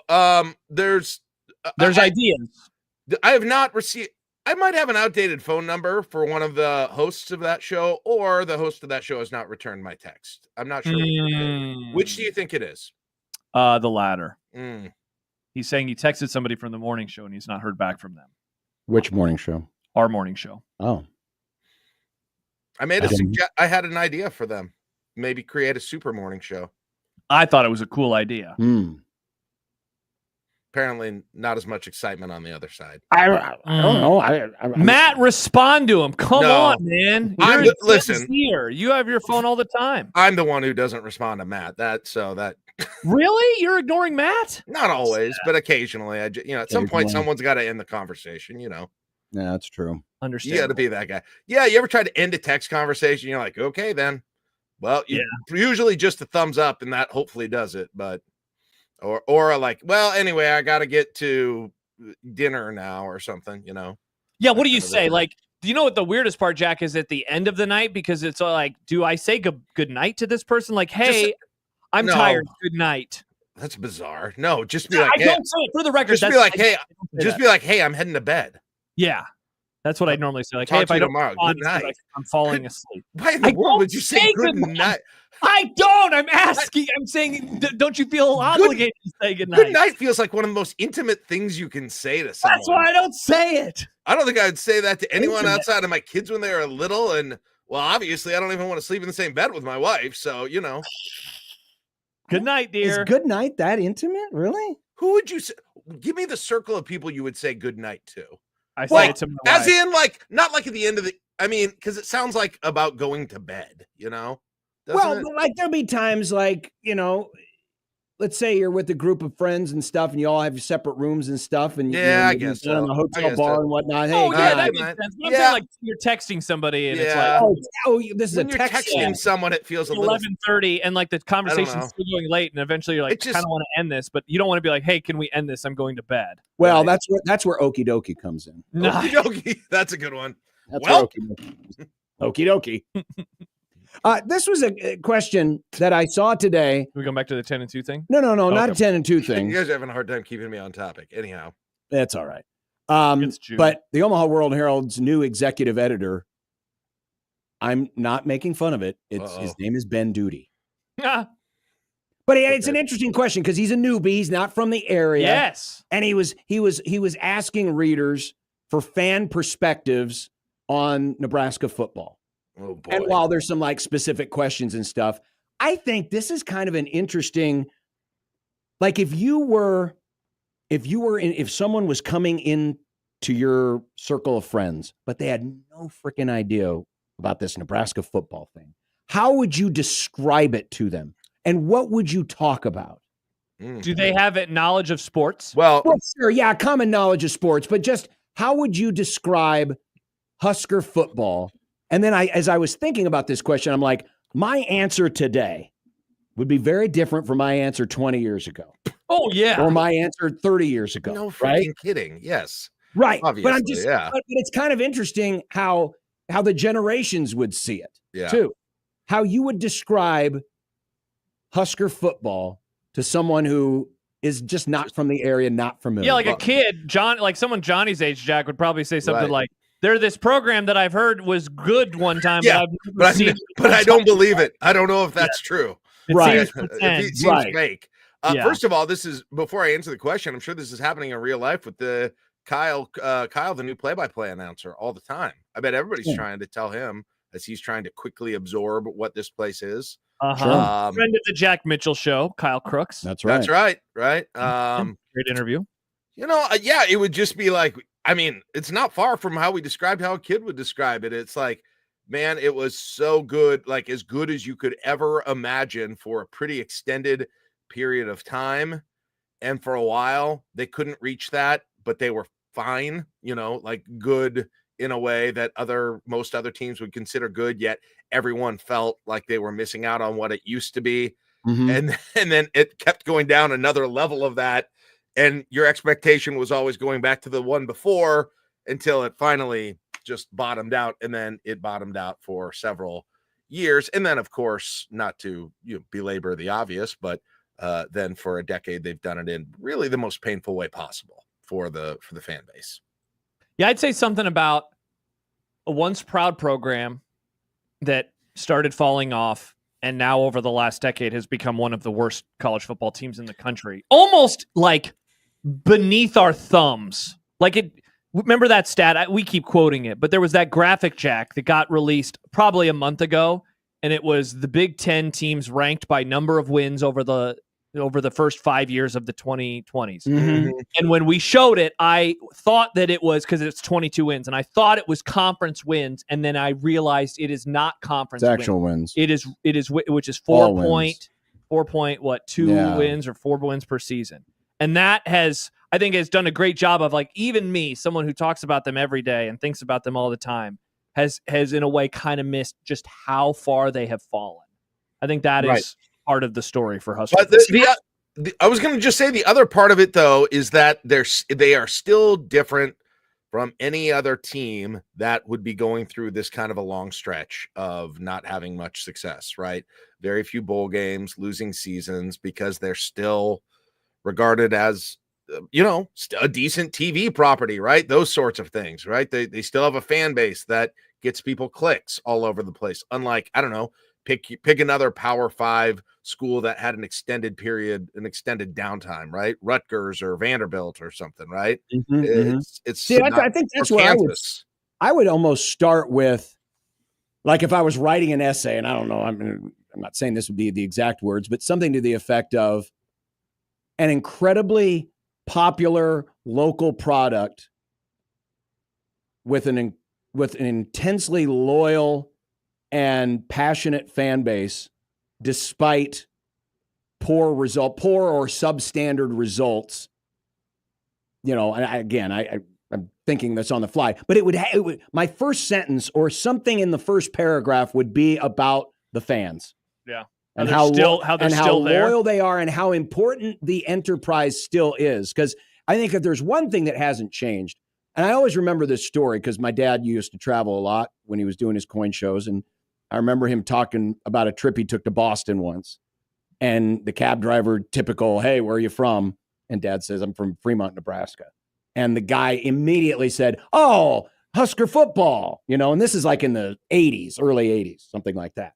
But it's still that way today, right? Yeah. Where when you mention Nebraska to people, at least I think it still is, where if you mention Nebraska, if people have heard of it, because there are people in this country that haven't heard of Nebraska, but if they have, probably the first thing they identify with is football. Yeah. And an interesting question is how much longer can that last? Right. Oh, yeah. Mm-hmm. And I don't. First of all, I mean, I'm not saying that obviously you get it back if you have success again. Obviously, Sure.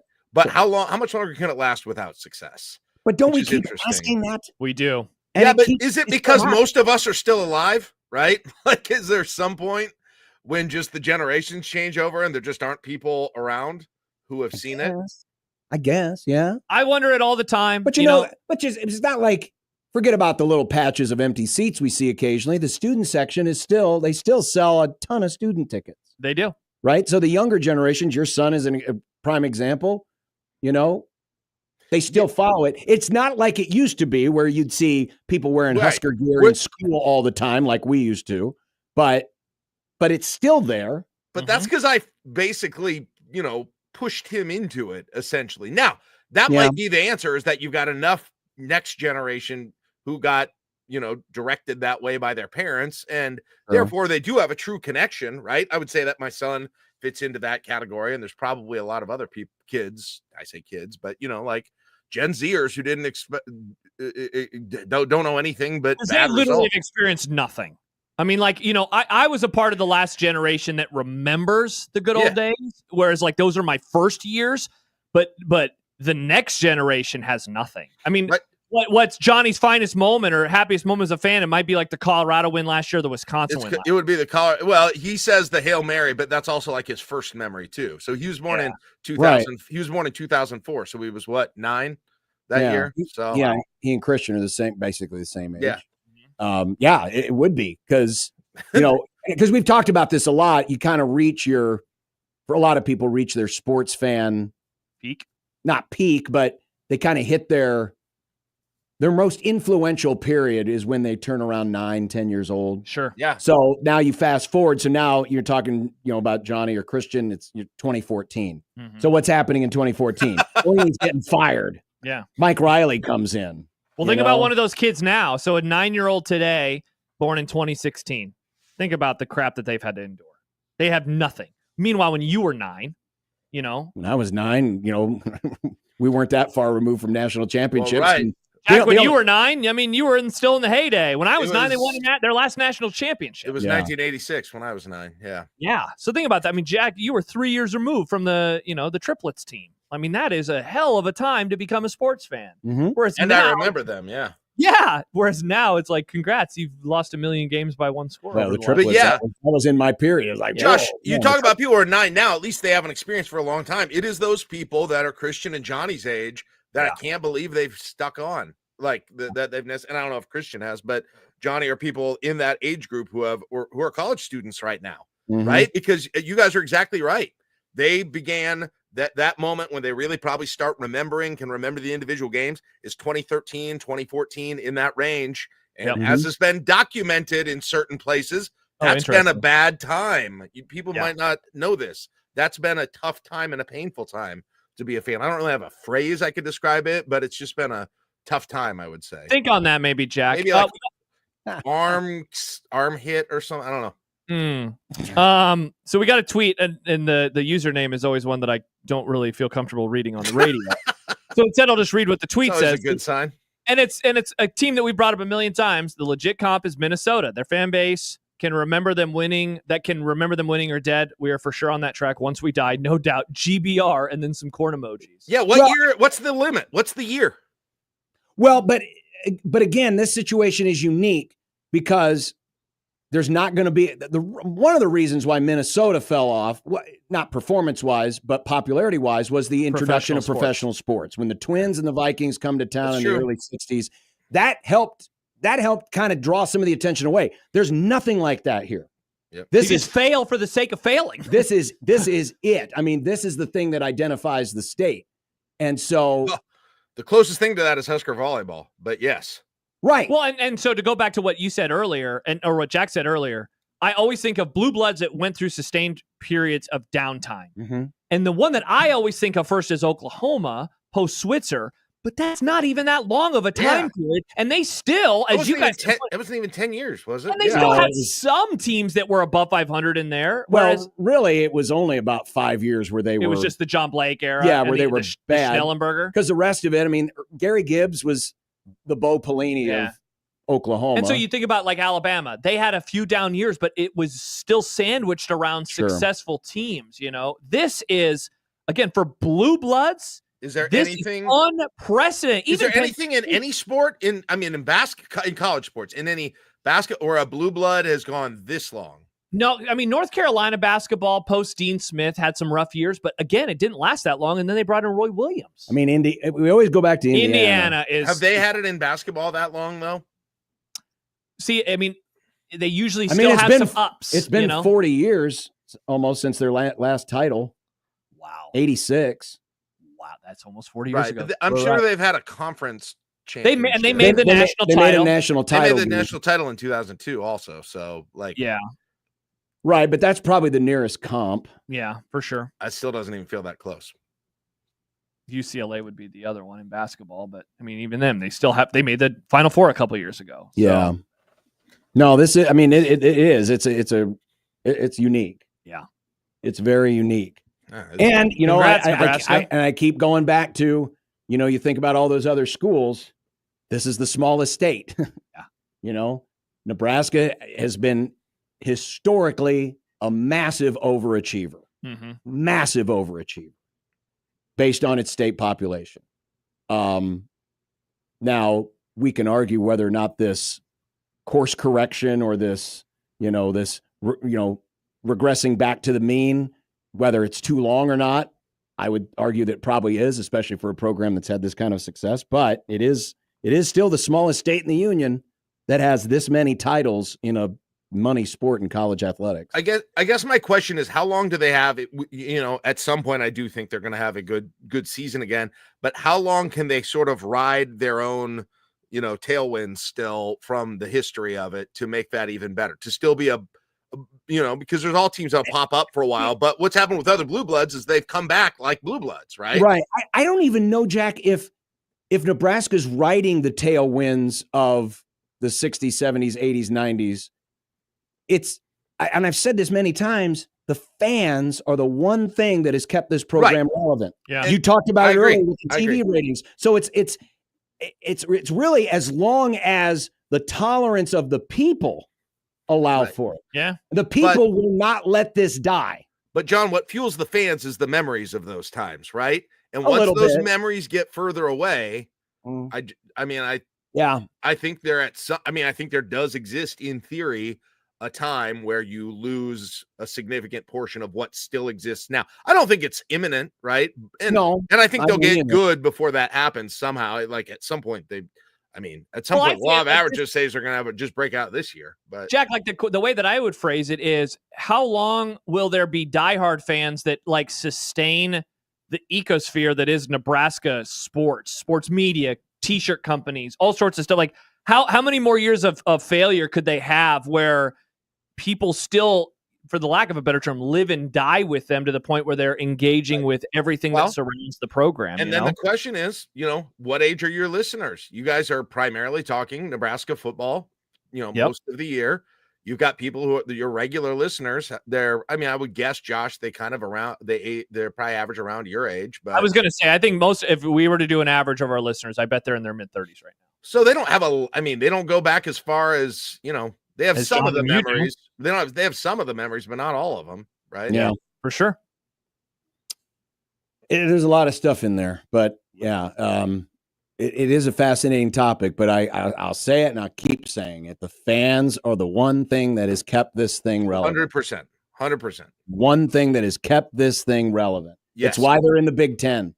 Mm-hmm. It's why the TV ratings are far more respectable than a program that's basically a 500 program for the last decade should be. Yeah. And listen, and let me say this, and you are exactly right, John. And I think the university and the coaches and everyone should be incredibly aware of that, respectful of that too. And I've been critical of coaches that haven't been when they haven't done well, but I've got no complaints about Matt Rule on that end. Right. I think he's done that part of it right. As long as he keeps jumping off of combines and taking pictures with cattle. But you're right. You're right. Just in the way he talks, man, it matters. I think it matters. The way that he talks. He talks differently about it than a few previous coaches have. Honestly, he gets it He gets it as good as any coach ever has around here. Mm-hmm. And that's not everything. Osborne got it, but he didn't have to show it as much just because they were a winning machine. It wasn't his personality. I mean, he understood it, but Matt Rule gets it as good as anyone possibly could. I guarantee he agrees completely with what you're saying, John, like I do. Mm-hmm. He acts like it at least. Mm-hmm. He's seen the other side, right? Yeah, he's not seen, fake. Yeah, it's genuine. I think there's a genuine enthusiasm. Yeah, that permeates through some of the weird things that they're doing recently, but he enjoys it because I think he understands. Well, that's how you got to keep this thing going, because positive thoughts can lead to positive results. And I think that's about as much about being in the front of mind for players, but nonetheless. Yes. Yeah, the goal eventually is you win enough where you don't have to do all of this stuff. Like, Harbaugh, remember when he was like spending the night at recruits' houses and stuff? Like, eventually he stopped doing that because they were winning. Yeah, they didn't have to. Correct. And that's happened with other coaches in college football, where eventually you have a sustained level of success where it's like you don't have to do the goofy stuff anymore. But there's a difference between doing the goofy stuff because you feel you have to do it, and it's kind of part of your nature to do it. Yes. I think Harbaugh was going a little bit out of his comfort zone with this. I don't think Matt Rule is out of his comfort zone doing the kind of stuff that he's done. I would agree. But you're right. I mean, they won't have to lean into it as hard if the winning starts to cultivate, and generate more success. But I think there's a genuineness there in it's part of his personality that it kind of fits. Yeah, that's true. Mm-hmm. Look at that positivity to end this whole thing. Awesome. Wrap it with a bow of positivity. Good talk, Russ. KD says it's legitimately crazy that a store like Husker Hounds can sustain. Yeah. Yeah, still there. Shout out. Especially if, like we said, you don't see. I still would like to see I wish there was something like a survey of middle school and high school age kids around the state, and like just what the percentage of Husker shirts worn and how that's changed over the years. That'd be fascinating to me. I wonder if it's already, if it bottomed out. I bet it bottomed out earlier. I bet it's actually higher than it was when my son was. When my son was in middle school, nobody did. I bet more do now, to be honest. Yet there's more of that stuff out there than there was when we were growing up. Oh, yeah, there's so many more outlets to buy stuff. Right. But I remember taking my boys to middle school, and I could count on one hand the number of Huskers things worn of the kids walking into school, being dropped off, all of that. And it was like in part too, because in that era that, it became fashionable among that. Oregon got really popular with that generation, and a few other schools did too. I don't know if that's not quite, I don't think it's true now. So I would guess that's actually, this is based on very little, but I would guess that's actually up a little from where it was. It could be, say in 2018, 27, but maybe right before Scott Frost, 27. Maybe that's what we should do this fall, is just pick different schools and just walk around. I'm sure we won't be flagged at all for being, hey, we want to come look at the children. No, send a survey out to all the principals or something. It'd be fascinating. That would be really fascinating. The day before a Husker game, how many people are wearing red? Or a teacher. I know you have some teachers listening, right? That would be, have them just do an informal, just look around class and just mark it down. Yeah. This would actually be really awesome interesting. And obviously, you don't have to give any identities or anything, but just do a count in your classes if we have teachers listening. I think that, the best part is they begin the season on a Thursday, aka school day. So, what a great test case. How many kids are wearing red to school on Thursday, the 28th? And how many people will be into Cincinnati gear on Friday if they lose? Let's make a prediction on let's say a Thursday in let's say a middle school. So let's say eighth grade. Okay. Eighth grade. I feel like you're still not, that's sort of the area that I'm thinking of. Yeah. For whatever reason. So an English class, eighth grade, the Thursday in Omaha or Lincoln. Like 50%? Is 50% too low? Too low? That's way too high, don't you think? That's too high. I would say, man, I'd look at it like 25%. I was going to go even lower. I was going to say 15 or 20. My gosh. The teachers will know, though. The teachers maybe will say, but this is your assignment, teachers, this year.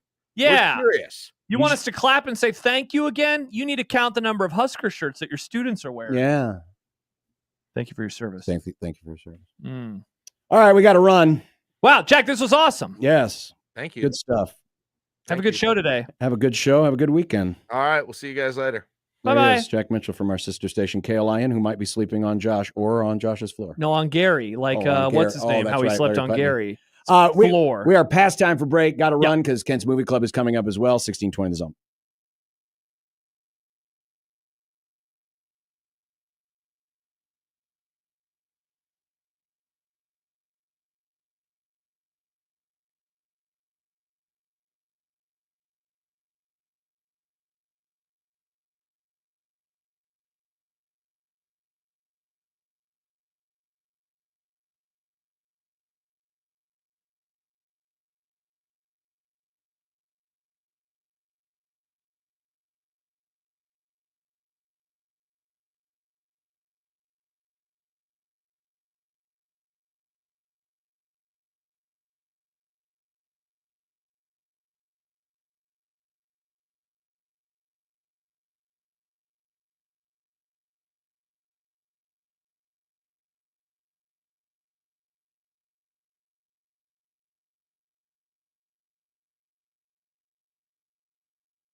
John, we got some news. Is it a sports flash?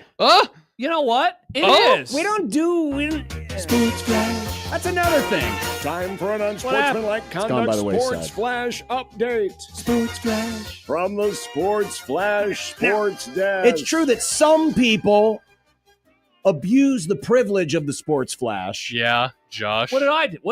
Well, you lowered the standard for what is a sports flash. What? With some of your goofy things like, Kent State and Ohio are kicking off at 12:30 tomorrow. Sports flash. That's a dumb sports Wow. flash. If there was college football tomorrow, the world would be a better place. Sports flash. Would it? I mean, I'd watch. I mean, would they'd watch? probably die of heat exhaustion. Whoa! Sports flash. Well, with all the uniform and the helmet and the pads and sports flash. Very hot. That's true. Canada does it. Flash. Yeah, but it's cooler up there. So, and they're Canadians. I mean, the Omaha Mavericks have put out a statement. Have you the seen this? Omaha Mavericks. Yes, UNO. Are they joining the Pac-12 too? No. Good question though. It'd be a heck of a move. Oh, they're joining the Big East. Welcome to the Big East, Omaha. That would be quite the move. That too. would be amazing. That would be crazy. I will read from the release. I'm going to skip the first paragraph and get right to it. Give me some release. Give you some release. Give me some release. All right. Are you okay, John? Although we welcome the approval and intent of the settlement, our mission remains to protect the interests of our current student athletes while honoring UNO's core values as we transition to a new era. Over the past year, UNO launched Title IX and education-related benefit reviews while working with internal and external experts to develop strategies that position our athletic programs for long-term success at the Division I level. As a result of this strategic planning, university leadership has decided that UNO will not opt into the terms of the House settlement for the 25-26 academic year, but will position the department to opt in future years when necessary. The decision reflects a strategic approach to preserve our sport portfolio and roster flexibility, respond to evolving policies and legal shifts, and invest directly in Maverick student athletes under current NCAA rules, laying the groundwork for a smooth transition in the future. It's not surprising. It's not. Honestly, it would surprise me if they were opting in. I mean, how many schools of Omaha's size, kind of putting them wherever they're at currently in Division I? Remember, it's a Division I program, but they don't have football. They used to. They did. People forget. But how many peers, peer schools, that's how they describe it. How many peer institutions of Omaha, how many Summit League members are going to have any kind of opting in with revenue share? Yeah, Mike says basketball players transferring in 3-2-1. Look, maybe, but I don't think John's wrong in that a lot of schools at this level are not going to be able to do it. Or Right. won't do it because it could bankrupt them. Yeah. Nebraska, Creighton, like those schools obviously will. Bama, Ohio State, Michigan, et cetera, et cetera. But, when we have this conversation, we rarely talk about a school like in Omaha. Mid and lower major schools aren't going to be able to do this because they don't have the big revenue coming in. Yeah. I mean, it's called revenue sharing. Makes sense. But the revenue isn't as great. Yeah, now, $20.5 million. I mean, no way. And again, you don't have to go all the way up to 20.5. If they wanted to rev share 500,000, they could. Yeah. I mean, 20.5 is just the cap. You can pay as much as you want to up to 20.5 million. What will be interesting, and obviously, because they do compete at the big boy basketball level, that's one thing. But I wonder how this is going. We have not really talked about what rev share and the settlement mean to hockey. Yeah, for sure. It's a great point. Because I bet at up in the Omaha, north, that's their moneymaker. That's their football. That's their hockey. basketball. Yeah, for sure. And, I suppose like Denver, I'm just trying to think of other schools where hockey is probably the rev generator. How many of those types of schools are going to be opting in? Or like a place like Providence. Providence has good hockey, but basketball is the thing that, is going to get a lot of the attention. Mm-hmm. How much rev share is going to be available to Providence Friar hockey? I don't know. Probably not a lot. Some other parts I'm just trying to bounce around from the statement a little bit. Beginning this year, thanks to generous donors and externally generated revenues, UNO will offer education-related benefits, also known as Alston Awards. As of the Supreme Court decision in 2021, Alston Awards allow institutions to distribute up to $5,980 annually per student athlete based on academic achievement and progress towards degree. So they're going to do that. Later on, it writes that this builds on UNO allocating the full amount of scholarships for revenue sport programs currently allowed by NCAA for schools that have not opted into the settlement terms. So they will, whatever the max is, they will do that. If I'm reading this statement correct from the Omaha Mavericks. Okay. So yeah, they've just put that statement out within the last half hour or so, but if you missed it, they will not be opting in, aka they will not be offering revenue sharing to their athletes. I have an opinion about the statement specifically. Yeah? I don't think they needed the long preamble. I think they could have just said, we're not going to do rev share. People love long Well, preambles, but yeah, exactly. And you want to put the spin on it as much as possible. While this is not surprising, it would have shocked me if they would have done rev share. you still want to put the spin on it to justify it, to say, hey, here's why we're doing it. We're focused on, our mission and all this other stuff, blah, blah, blah. Do you think that they weighed giving hockey money, but nobody else, and just realized like that would be kind of untenable because of like how it would again, look? yeah, like Also, I said, we haven't really how well talked the about it. basketballs have been doing, I'm too. not as familiar with, the inner workings of college hockey as far as, just kind of how things are run and kind of the culture that's in there. And so, how many hockey programs in this country are getting rev share? It's a good question. I don't know. Mm-hmm. I don't know. My guess would be very few. Yeah. And the ones that are, not a lot. It's not like it's getting $5 million for your hockey team. Right.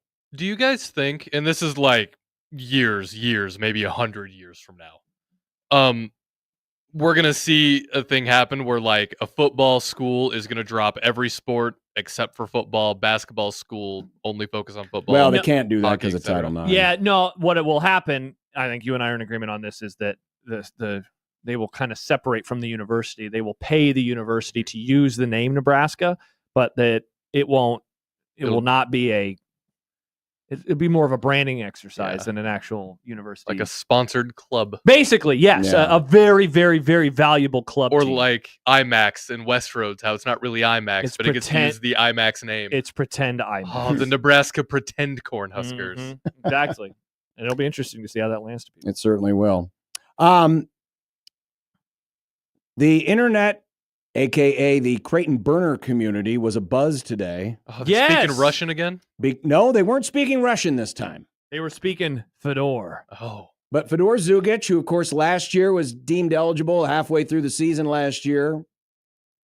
And there was a lot of question. In fact, Matt kind of confirmed it a few weeks ago that, we basically recruited assuming that we weren't going to have him because they weren't sure if the NCAA were going to give him eligibility for this year. Well, earlier today, Fedor put out something on his Instagram and saying, run it back, #year 2. To which many of his teammates responded back. Josh Dix, new teammate. Yep. One of the Iowa transfers. 7 is back, prayer emoji. Folks. Bryce Harper, who was brought in kind of to replace The baseball player? No. Oh. Oh, yeah. Thumbs up emoji. Oh, yeah. Owen Freeman. Uh-oh. I like how you're trying to figure out the... Well, I it's hard for me. I can't read. Yeah. It's very tiny. Need your glasses. Hudson Greer, one of the new incoming freshmen. Free. So it wasn't... Ty Davis, he's back. This wasn't even like a rumor. This was him starting the rumor. He's the one that put out the post. Mm-hmm. Of course, there was also one other person who commented, Frank Caliendo. Nice. Awesome. I did my job. You're back.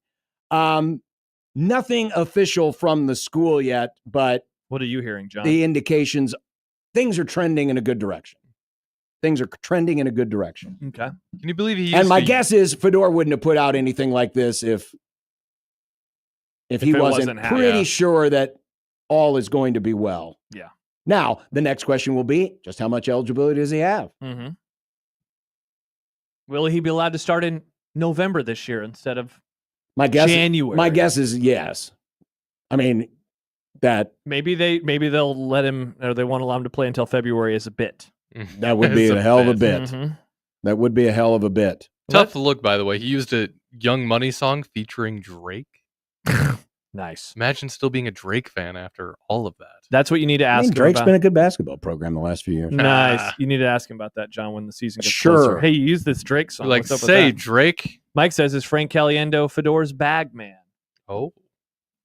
No, we're not reporting that. Frank has become the Larry the Cable Guy of Creighton basketball. That's so wild, too, because he had no ties. Zero Larry ties. the Cable Guy grew up in Larry's Nebraska. from here, but yeah, Frank has become a big fan. Just became friends with Happer, and now suddenly he's Creighton built. It's pretty amazing. And Nebraska got a talkie today. They got a talkie. Let's go to the air-conditioned theater. Nayland Scott has decommitted from Arizona State, and Nebraska now has picked up another receiver. In fact, nailed it. Of their 9-man recruiting class, 3 are primary pass catchers. You got it's like the Mike Riley era all over again. You got Bonwell Whitty. I don't know how to pronounce his first name. Who? Did he commit? No, he committed last November. November. Duh. That looks like Devon? Yeah. Probably. I guess Devon. This just shows you how much less I pay to recruiting than I used to. I don't remember that name either. But yeah, you got 2 receivers now and a tight end, Luke Sorensen, who committed last week. And this was one of those guys that young Rayola was working on. Yeah, he's from Powder Springs, Georgia. Consensus 4-star in the 24/7 Sports. Not a consensus 4-star, rather, but a 4-star composite from the 24/7 Sports composite. As you mentioned, Arizona State, where he decommitted from. Offer list includes Auburn, Florida, Georgia, LSU, Miami, Michigan, Missouri, etc. Now, how many of those are committable? I don't know, but they are listed as offers. Yeah. Interesting. So a good June continues. It has been a good June. Yeah. And again, I mean, they're sitting at 9, and the overall rankings aren't going to be great. But yeah, because you just don't. But have this is going to be a small class. Yeah. And obviously, they think highly of him because they wouldn't have given him an offer if they didn't really want it. Yeah, knowing that they're going to take. I mean, there might be 3 more commits. Yeah, Baymont says 15 tops. I would think. I think 15 sounds high. I think Schaefer the other day said 13 was the number. Yeah, 15 seems high. I mean, if they take 15, it's because maybe they got a couple of super studs. I was going to say people you just couldn't say no to. Yes. Yeah. But yeah, I'm thinking this is going to be the 13. smallest. I think 12 might be it. It's going to be the smallest modern class in the history. Hell, modern. It's going to be the smallest class in the history of the program. Yeah. It's going to be tiny. Because back in the day, they used to take like 40. I was going to say, yeah. So, yeah, the further back you go, the bigger the classes are going to get. It's going to be the smartest class of all time. Very small class. Mm-hmm. So it was a pretty good day on the player personnel front at both Creighton and Nebraska. Still to come, the Jacob Bigelow Memorial segment where Nick will compete against Josh in a college football contest. I look forward to this. Got my eye on you, Nick. I'm going to take your title out of spite. No, you're not. Will Nick steal the title of Mr. Football? No, of course not. Or will Josh be relegated to Mr. Fartball? No, I hope not. But coming up next, Kent Wolgamott. Awesome. And Kent's Movie Club, the Will Ferrell 2006 film, Stranger Than Fiction. We'll discuss that next on 1620 The Zone.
Friday, the final day of the week. These are the voyages of the program Unsportsmanlike Conduct. Its ongoing mission to explore strange new movies, to seek out new bits and new edifications, to boldly go where no radio program has gone before. Oh, Kent's Movie Club. It's Kent's Movie Club. Kent's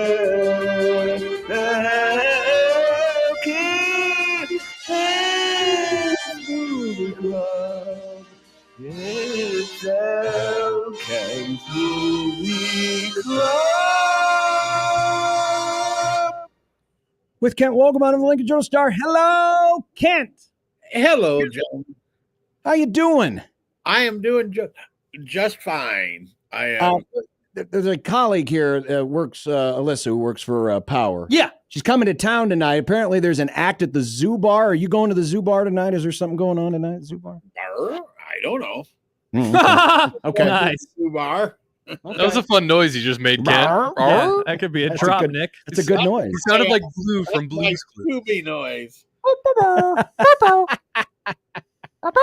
I don't know. I just thought of that as we were bringing in the segment. But the movie this week, Stranger Than Fiction. Will Ferrell, 2006. A fun plot. My wife described it the other day after we finished it. She said, I'm still stunned that this is not based off of a book itself, and it is not. Whoa, that'd be a mind freak. It would. The plot concerns Harold Crick, who is played by Will Ferrell, and he is an IRS agent who is living his life like he always does, counting everything he does, counting steps, counting brushstrokes. Very analytically. Very analytically inclined. Are we sure his name isn't Harold Creek? Nice, Nick.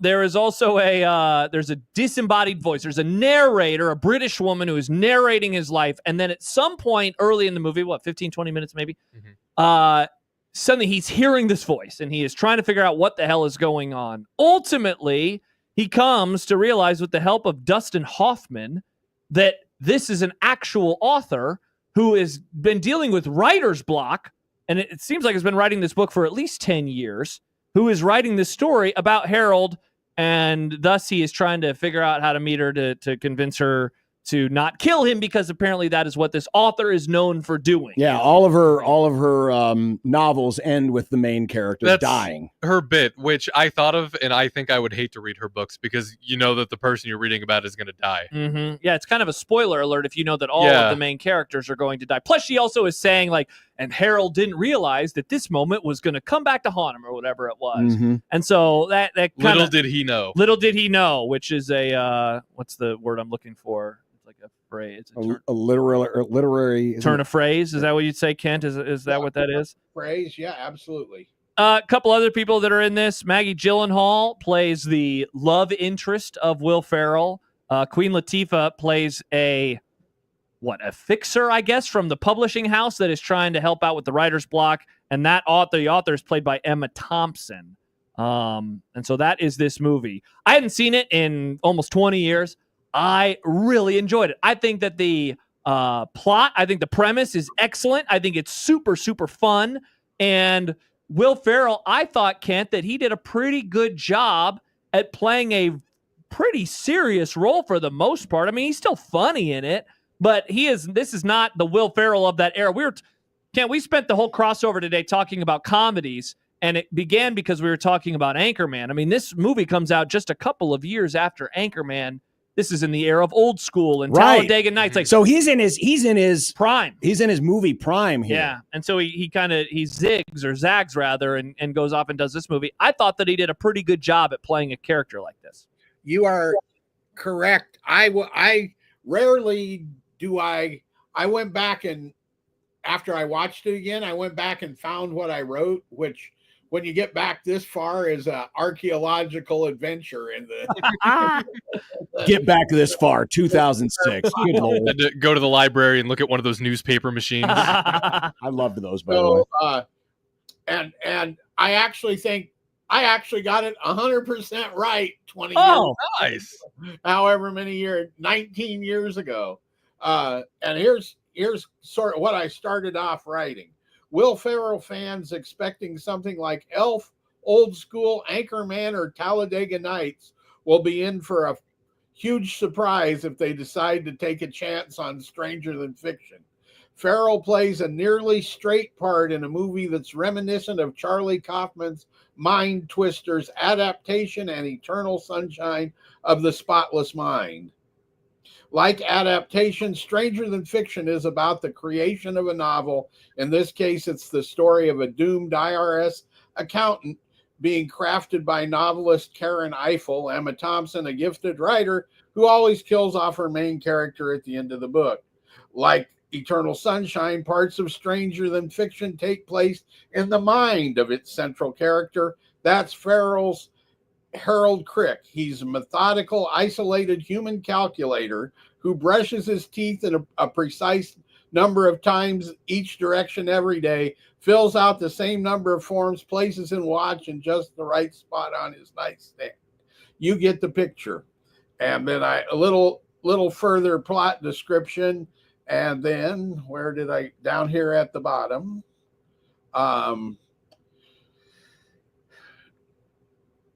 in Woody Allen's Melinda and Melinda, Ferrell demonstrated that he could actually act, not just play goofball, shtick-filled comedy. He goes one step further here, creating a very sympathetic character who is both buttoned and confused. And when Harold changes, he's entirely believable. And then I get to the end of this, agreeing with Josh. All of this makes for a rewarding movie-going experience, even if the movie's device of the narrator's voice and Harold head come and go, and it doesn't always make perfect sense. But Stranger Than Fiction isn't laugh-out-loud comedy. In fact, I'm not sure it's a comedy at all. Yeah, you're a good writer, first of all. Yes, yeah, very good. It really, I don't even know. You call it a whimsical film? I don't even know. But it's not. It's not like a comedy. Sure, there are some funny scenes in it, and just the premise itself is absurd. Yes. But yeah, this is a complete departure from everything that Ferrell did. And I'm curious, Kent, because this is the first time I've ever seen it. Oh, really? Yeah, I never had seen it. And I was under the impression, because I didn't put two and two together or didn't really look to see what the date was. I was under the impression that this was one of Will Ferrell's earliest movies before he really got going. Like, this was when he was more of a bit player in movies, like when he would play, when he'd be on the bit Like player. Austin Powers. Like Austin Powers and stuff like that. And like, this was his first chance to be like the leading guy. And then I realized after I watched it, oh my God, this is right in the middle of all of this. Mm-hmm. At the time that this came out, Kent, would there have been, or was there concern that because Will Ferrell was such a big character and played the Will Ferrell type characters, that it might derail this movie or derail people's interest in this movie because it's not anything like he had done before?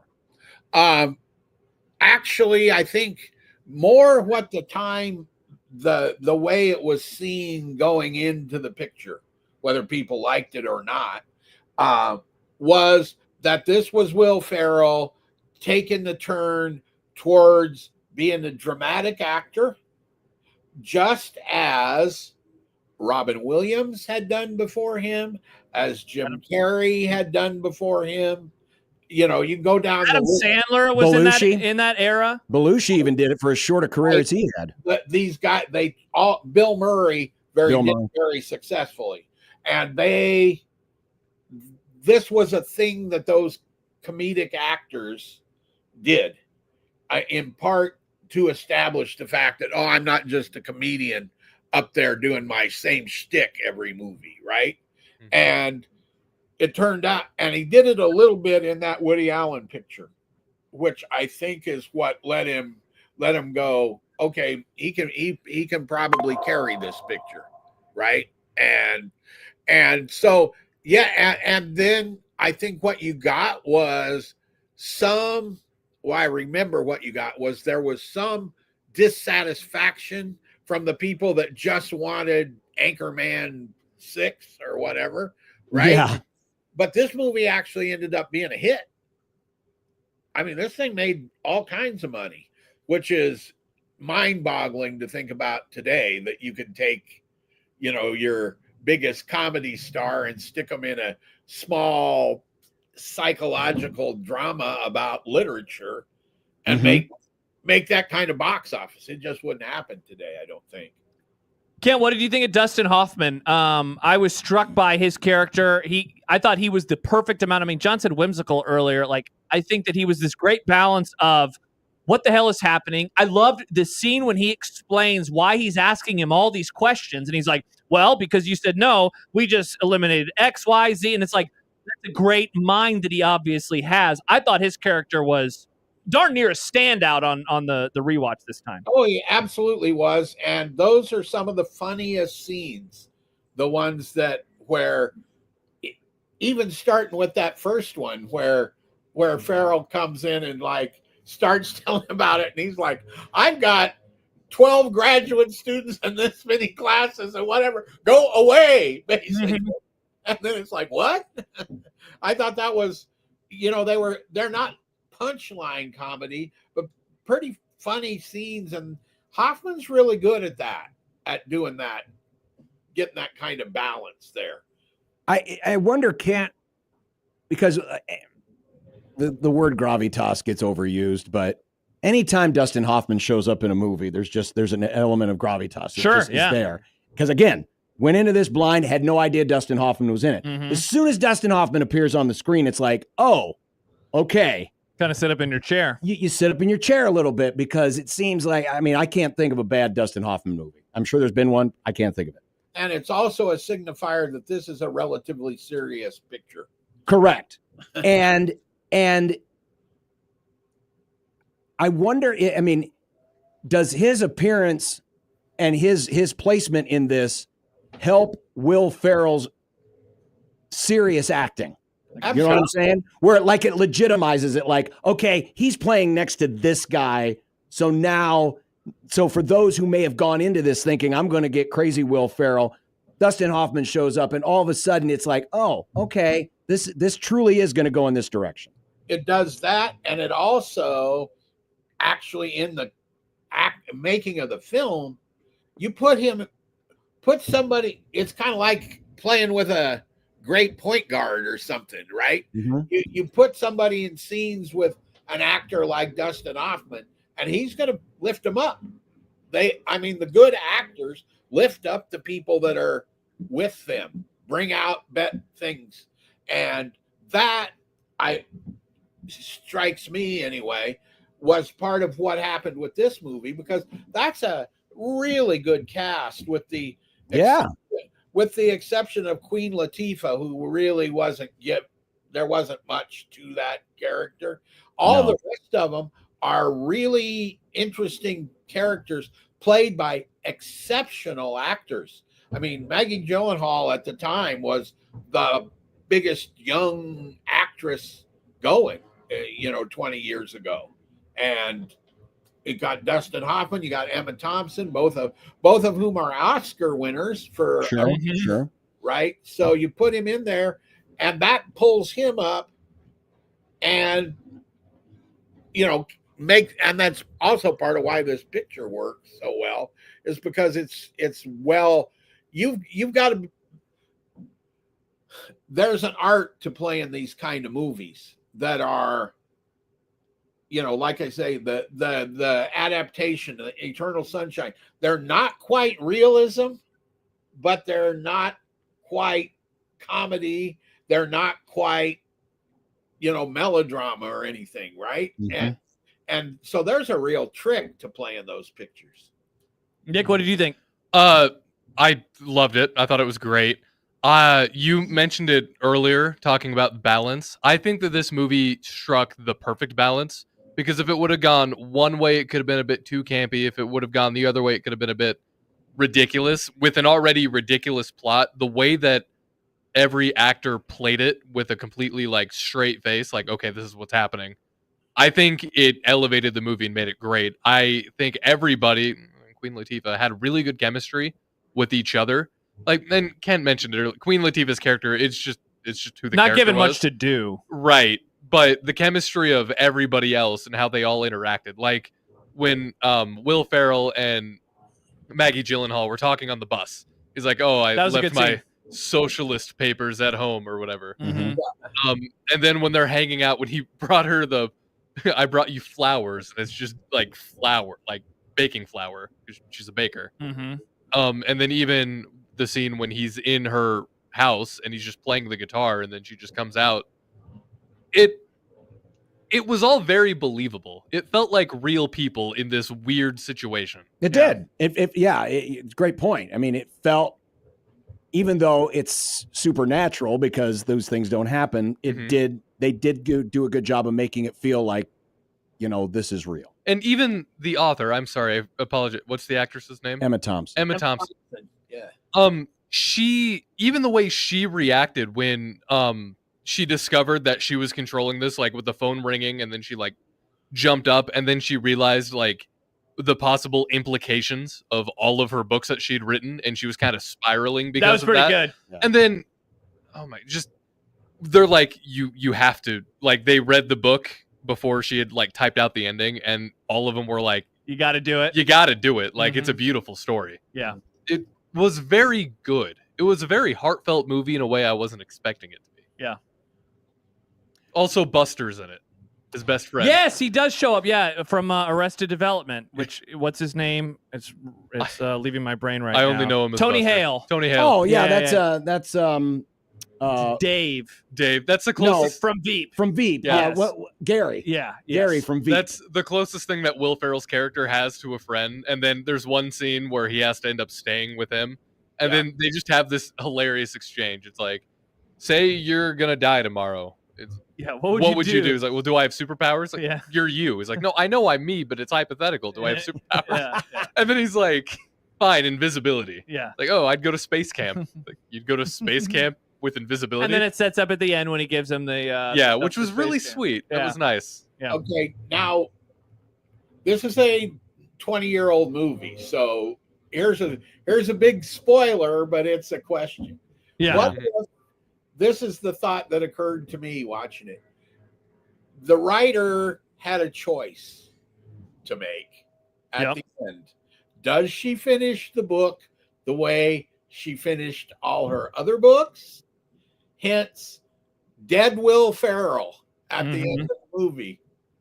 Or does he do what happens? I won't say exactly what happens, but what happens at the end of the film where it isn't dead Will Ferrell at the end of the movie.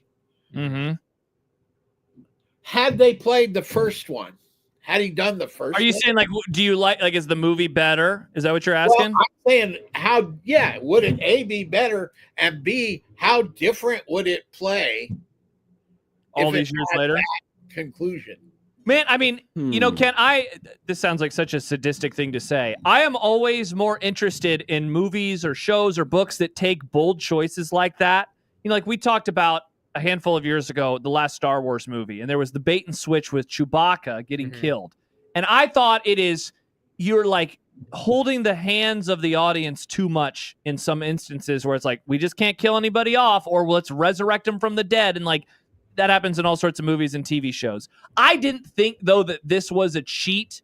Now, part of it was no. I agree. This wasn't a cheat, but it was definitely a decision. Yeah, and so I mean, it definitely changes the movie. I don't know if I like it more or less, because I like the ending. I think the ending is good, but I think that would have been a real bold decision to do that with Will Ferrell 20 years ago. Right. Yeah. That the predictable actually happens. Yeah. This is going to be a really meta take, and I'm not sure if I can even construct this the way I want to, but I think I would have liked it a little better if he would have died, because as the character in the book, as she wrote, it really is a beautiful death, He spends his whole time doing everything routine. He finally comes out of his shell, and then his last moments saving this kid. Mm-hmm.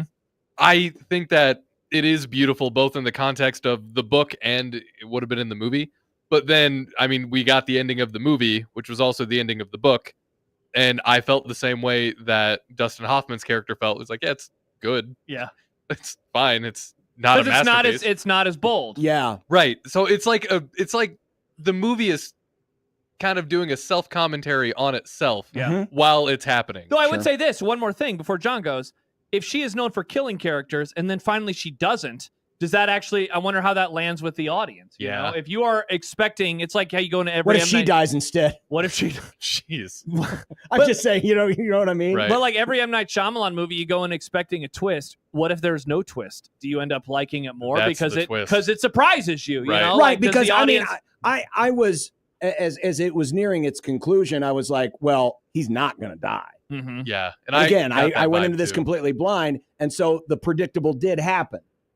But if they had actually, done it, you still could have had I don't know how you do it, but they still could have had a positive ending with, the boy obviously lives, and, Maggie Gyllenhaal's character ends up being okay, or there's some way that you can do it where the hero dies. Like he died, but he messed with her tax stuff, so she didn't owe any money at Exactly. Okay, but here's the key. He's made up, right? His whole story is a story. He's not real. Yeah. Yeah. This is a construct of her novel. That's the next layer on top of it, right? Sure. So my brain hurts. Well, that's why these movies are good. Mm-hmm. Right? The same, you get a lot of the same questions out of Eternal Sunshine of the Spotless Mind and Adaptation. There are a bunch of movies like this that were made right about the same time that like start adding layers of layers on top of it in these ideas of construction of stories and of movies and of what's a real character and what's all of that. And this one is good. It's good because we're having this kind of serious discussion about it 20 years after the film came out. Ken, so one of the things I was thinking about when we watched it was, for the first half of the movie, you're like, wow, Will Ferrell is having a mental breakdown and he's going through something crazy. And then it kind of flips because then the author is also suddenly having this same thing. And I'm like, I wonder who this is trippier for. The person who is living their life and suddenly that's being narrated by an author, or an author who's been writing about somebody and then suddenly finds out that person is real and she controls their existence on her typewriter. And then you could have another part where is he feel like he's going crazy because she feel like she's going, is that like a self-insert situation? Mm-hmm. Yeah. I thought that it hit me like, oh man, we always view this as, wow, Will Ferrell is losing his marbles, but maybe she is too. Uh-huh. Yeah. Pretty There interesting. we go. There you go. Right. So yeah, I gave this thing 3.5 stars, and I'm not sure why I didn't give it 4. Yeah, it's very good. It's a really good movie. It's really good. Sidebar topic, because I was thinking about this last night. Will Ferrell is in the Mount Rushmore of Saturday Night Live stars. Sure. Turned movie stars. Who's on the Mount Rushmore? Bill Murray. Bill Murray. Steve Carell. Well, no, he never. I always forget he hosted, but he was never a cast member. Or not Steve Carell. Why can't I think of his name? Eddie Murphy. Eddie Murphy. Eddie Murphy, Bill Murray, Will Ferrell, and so you need one more? Adam Sandler. Oh, yeah. See, I was kind of thinking Mike Myers.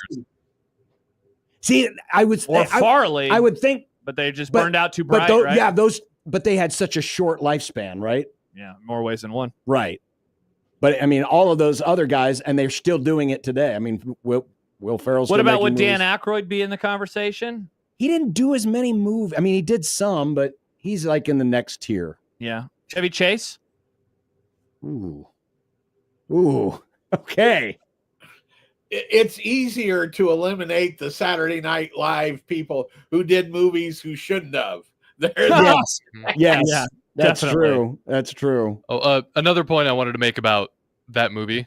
Quick. Which movie? The Stranger Than Fiction. Levi said it in the chat. It's got an excellent soundtrack. It does. It's a lot of Spoon. If you're a Spoon fan, watch this movie. Spoonhead? Yeah, I like Spoon.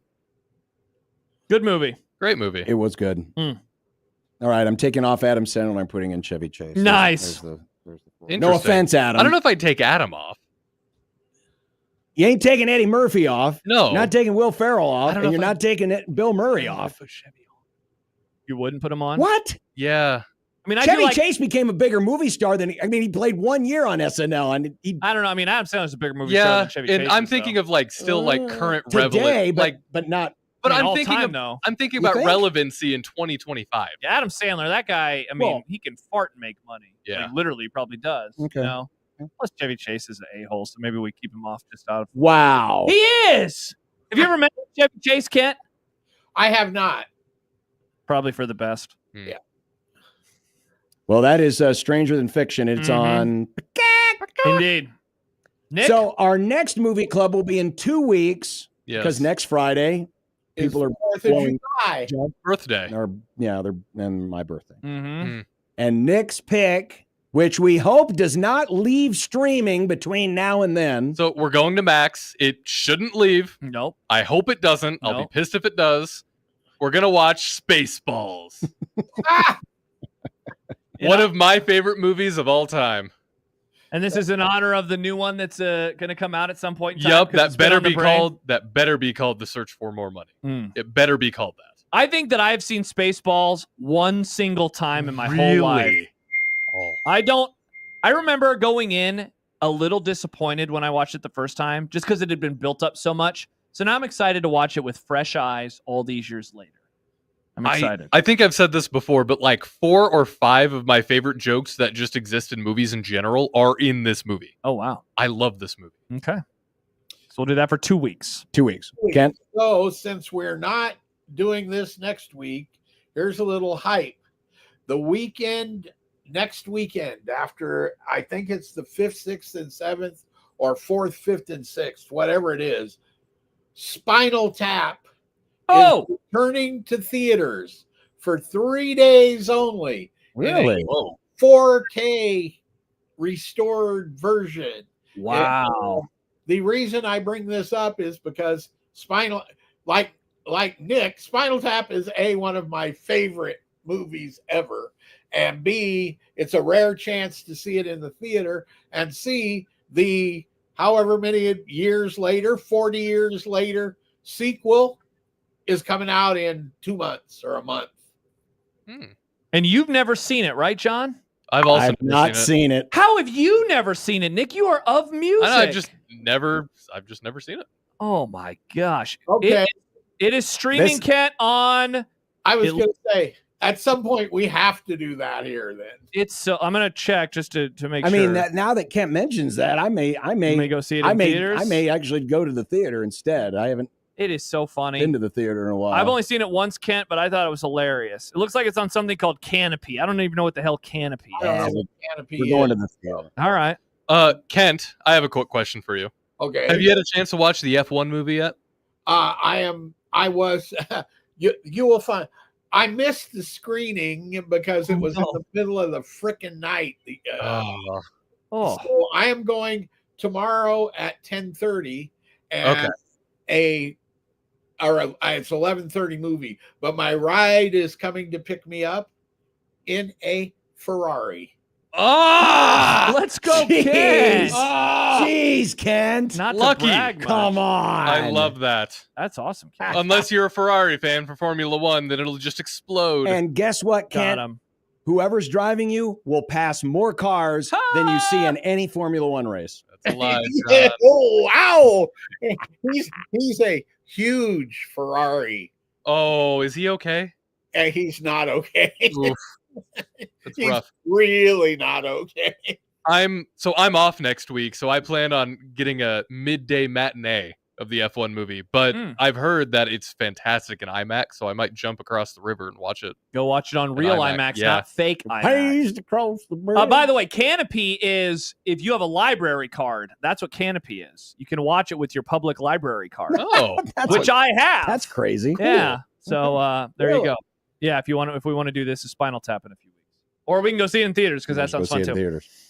All right, Kent. Well, have a great 4th and enjoy the F1 movie in your Ferrari. You ought to just play it like a drive-in. Is there a drive-in close by? You can just sit in the Ferrari and watch it. Yeah. This should be big fun tomorrow. Good. I love that. Awesome. Getting the full F1 experience. Very cool. I hope it's not the full F1 Ferrari experience. Well, that's true. Good point. Nice. Kent, have a good one. We'll talk to you in 2 weeks. Bye, Kent. Good. See you in a couple weeks. Kent, welcome on. Lincoln Journal Star, Kent's Movie Club, Spaceballs. Max. Can't wait to start calling it HBO Max again soon. You know what? I'm just going to start calling it that now. You might as well. HBO Max. Well, until in 2 more years when it's just Max again. Or maybe they'll go back yellow. to HBO. Oh. HBO Go. Oh, my gosh. HBO Now. Well, coming up next, it's time for the Jacob Bigelow Memorial offseason topic of the day. And it's not really a topic. It's more of a game. I have not told these two what they are guessing, but you'll find out next. Okay. I didn't want Josh to cheat because I knew he would. But the title of Mr. Football is on the line. Okay. Next on 1620 The Zone.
I don't know how far he went, so I'm just going to back out of it without saying anything that would ruin our relationship.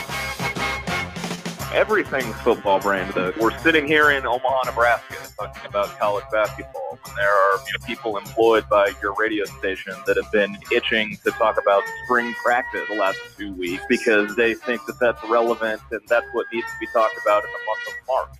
It's football season. It's March. Cry me a river. Like, yeah, it's a football conference. Yeah, it's football. They care. Football. Give me all the Kool-Aid for sure. My apologies. It is time for the Jacob Bigelow Memorial Off-Season Football Topic of the Day. It's time for me to whoop Nick's ass. So today we're going to play. I'm going to make you cry. A new fun game. Fun. I'm calling this Blind Odds.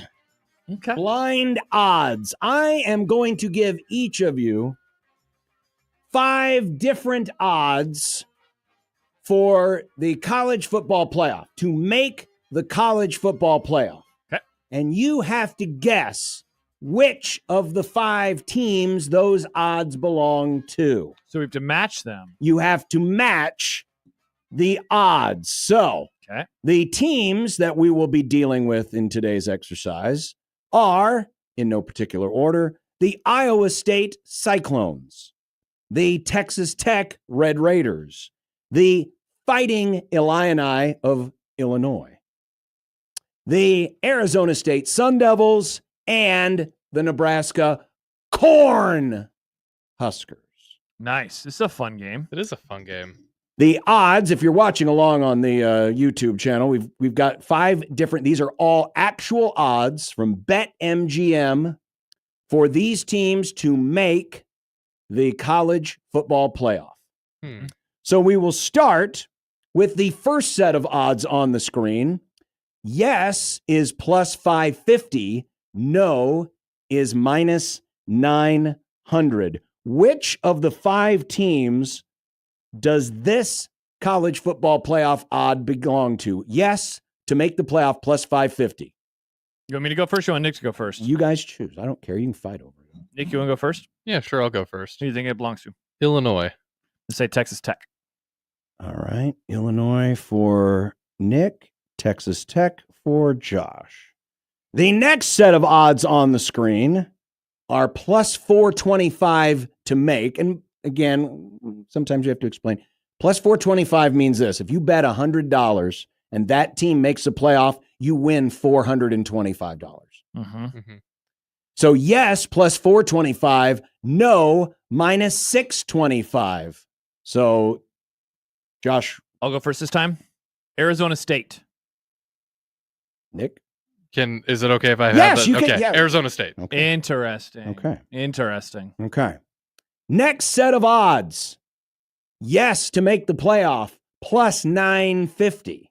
No, minus 2,500. Nick? Texas Tech. I'm going to say Iowa State. ISU and Texas Tech. All right. Next on the screen. Yes to make the college football playoff, plus 500. No, minus 800. Illinois. Illinois for Josh. Iowa State. Iowa State for Nick. And the final odds on the screen. Yes, plus 600. No, minus 1,000. You both have the same team. Nebraska. Nebraska. All right. So, here are your answers. Ooh. The yes plus 425 belongs to Arizona State. You both got it right. Those are the shortest odds on the board. The plus 500, Texas Tech. You are both wrong. Oh, wait, what? You had Illinois, Josh. Nick had Iowa State. Damn it. Plus 550 is Illinois. Nick gets that one. Josh picked Texas Tech. So you just turned them around. I flipped them, but I got the other. You both hit Nebraska. Nice. Plus 600 to make the playoff for Nebraska. So you both get that. And the plus 950 belongs to Iowa State. Interesting. Josh gets that one. Nick doesn't. Mr. Football. So you tie. That's not I know true. just as much Yes. about college football we as both Josh. got 3. You both got 3. Wow. You and I But know he the missed same it. thing. He missed him by so many spots. So I win on the aggregate. I was closest too. This is not how we do scoring here. Horseshoes, This is hand America. grenades, and picking blind odds. This is America. We don't believe in the aggregate.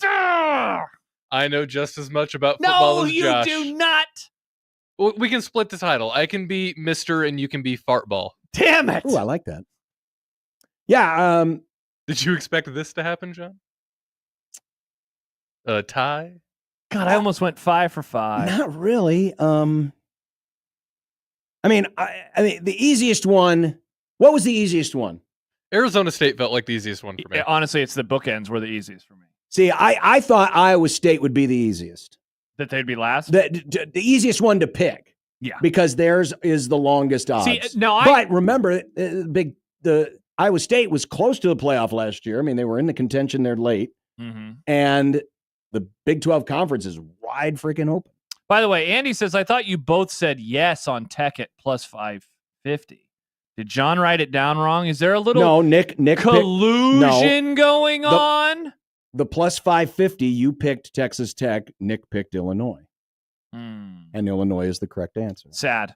You're right, though, Josh. I mean, you literally flipped, I just flipped Texas Tech and So I thought Illinois. Iowa State was easiest, but Arizona State has so many players back, so I figured that they would have the shortest odds to make the playoff. But I also knew that Texas Tech was close to it. Damn it, I'm just pissed at myself for flipping them. Could have gone 5 for 5. Do you have more? Do you have more odds? I didn't. Then we could do this every day forever for the rest of our lives. It's a fun Nick. game. You just don't like that we know the same amount. We do not know the same amount. Really? Because the numbers don't lie, Josh. This is unreal. Well, back in the day, in old school wrestling, there used to be a Mr. Wrestling and a Mr. Wrestling 2, Mr. Football and Mr. Football 2. Oh. Wow. Unreal. Mr. Football 2 Electric Boogaloo. That's me. That's who Nick is. So there you go. But yeah, Nebraska's sitting at plus 600. So if you want to bet Nebraska to make the playoff, a $100 bet will win you $600. Interesting.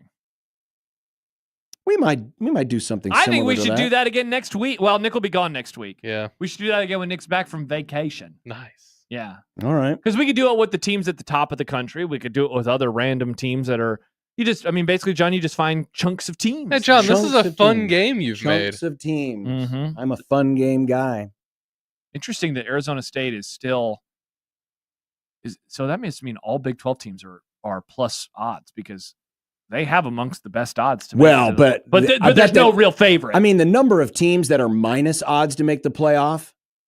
I mean, I won't go look at it. I don't want to spoil myself. if right, do but this I game bet one. there's maybe 5 that would be minus odds to make the playoffs, meaning that you would have to bet more than $100 to win $100. Yeah. I bet there's only like 5 teams that are minus odds. Georgia, Texas, Ohio State, Penn State. And maybe there's 6 or 7. Yeah. Something like that. But not many. I wouldn't think there would be many. Nick. Yes. We need a second sports flash of the day. A second sports flash has hit the grum. Time for an unsportsmanlike conduct sports flash update. Sports flash. From the Sports Flash Sports Desk. You accused me earlier of sullying the sports flash by giving you schedule news. Well, John, I have schedule news. But there's an Omaha tie-in. Are you ready for this? From Brandon Marcello, who covers college football for CBS Sports and 24/7 Sports. UNLV has moved its season opener against Idaho State. Nick, keep it going. There's an Omaha tie-in. There's an Omaha tie-in. Let me finish. Well, then finish. From September 13th to week 0 on October 23rd to accommodate the championship boxing match between Canelo Alvarez and Terrence Crawford at Allegiant Stadium. See Omaha tie-in. The sports flash doesn't have to have an Omaha tie-in. Yeah, it does. And do you know how many people aren't going to give a crap about that game? I don't know. I give a crap. I'm going to watch UNLV and Idaho State on Highly unlikely. on Are August you? 20 Yes, it's week 0. You monster. You're gonna watch that over Farmageddon? No, that won't be on at the same time. But if it is, I'll have a second and third. We'll have Is three there TVs is there even one decent game in week 0? Yes, Farmageddon. Farmageddon. I'm actually Is Farmageddon really, yes. on week 0? Okay. Yeah, That's the Aer Okay. Lingus Classic. That's fine. Yeah, Aer Lingus. But I'm gonna this- be watching this that is- one. I'm stoked. John, Yeah. Aer Lingus. Now it's back to Mr. Football, Mr. Football. It'll be John. It'll be your You know anniversary what? soon Here enough, it- and you can do some Aer Lingus. I've got a better sports flash. Oh, another Sports flash. Time for an unsportsmanlike conduct sports flash update. Sports flash. From the Sports Flash Sports Desk. Ryan Kalkbrenner, new draft pick of the Charlotte Hornets, and his wife, Rachel, have announced on their social media that what? Sports Flash. They're expecting their first child. Not Sports Flash worthy. Oh. Not What do you sports- mean? No, not Sports Flash. This is a this could sex be the flash. This could be the next Creighton super athlete. This is a sex flash. Congrats John. on the sex. Sports flash. And Ryan it's also a Kalkbrenner? sports flash when you consider sports flash how Ryan Kalkbrenner got hurt last year. That's Oh. true. His balls work. Interesting that you just congratulate him on the sex. You know, women can enjoy it too, Nick. You have a lot to learn. You're right. You're right. By the way, Nick, we need a third Oh! sports flash Sports flash has hit the grum in the same segment. Oh my God! This is the fourth. No, this is the fourth of the day, the third of the segment. We've never done a 3-part. Have we? This one's going in the Same field. segment? We didn't hit on this when we brought Kent on, but Matt DeMarinis reporting, according to multiple sources, Fedor Zugic has been granted 2 years of eligibility pending final approval. Wow, you didn't even allow for the first I of know. the sports flash to hit the post. But yes. So we have confirmed sports flash 2 years of eligibility left for 2 years more of eligibility, right? That's how we're Right. reading the tweet? sports flash. Yeah. Well, I would read it as 2 years, period. Sports flash. 2 years left. Yes, that's how I read it. Yeah. There's 2 years left. Mike says, Josh, Kalk's kid means more to me than UNLV football. Really? You care more about his infant child than you do a football Again, game? this is the first potential Creighton super athlete. You have Creighton male athlete, Creighton female athlete. They may be creating Our powers combined. They're making Yes! a tiny little blue jay egg. Nice, Nick. By the way, other week 0 games for John, because he said, is there anything good? Can I interest you in Fresno State at Kansas on Fox? On Big Fox? That's mildly interesting. What about Stanford at Hawaii on CBS that night? Rintaro Sasaki. Okay, this is football, Nick. See, John, those are week 0 games and Farmageddon. I am Listen, genuinely they've done excited a better for Farmageddon. job this This is year. pretty solid. They've done a better job at least giving some validity to week 0. And now UNLV and Idaho State. It Nobody just- cares about that. Farmageddon happening at the Aer Lingus Classic just feels right. Yeah? It feels like it was always meant to be. I don't know. I mean, And I don't know why, but it just feels right. By the way, so the kickoff times for the other games, there's also a Sam Houston Western Kentucky game, but they're 11, 5:30, 6, and 6:30. So I figured that they'll probably put this UNLV game in the middle of the afternoon. That's 3 games on at night, though. God, that's going to be great. That's less than 2 months away, Nick. By the way, This is a great segment. Matt DeMarinis did verify, yes, it's 2 additional years of eligibility. Thank you, Matt. 2 additional years have hit Fedor. Wow. That's true. There you go. All right. So by the time he's done with his eligibility, the baby Kalkbrenner will be like almost 2 years old. Well, congratulations to baby Kalkbrenner. Almost ready to leave the nest. Mm. In bird years. It doesn't quite work that way with people. Bird years. Interesting, Nick. All right. We will take a break and be back. It's the birthday of One Beer Friday. Yes, we we've will decided. celebrate coming up, and we've got a Husker question in connection with that. Awesome. On 1620 The Zone.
Jed has tweeted in about Ryan Kalkbrenner.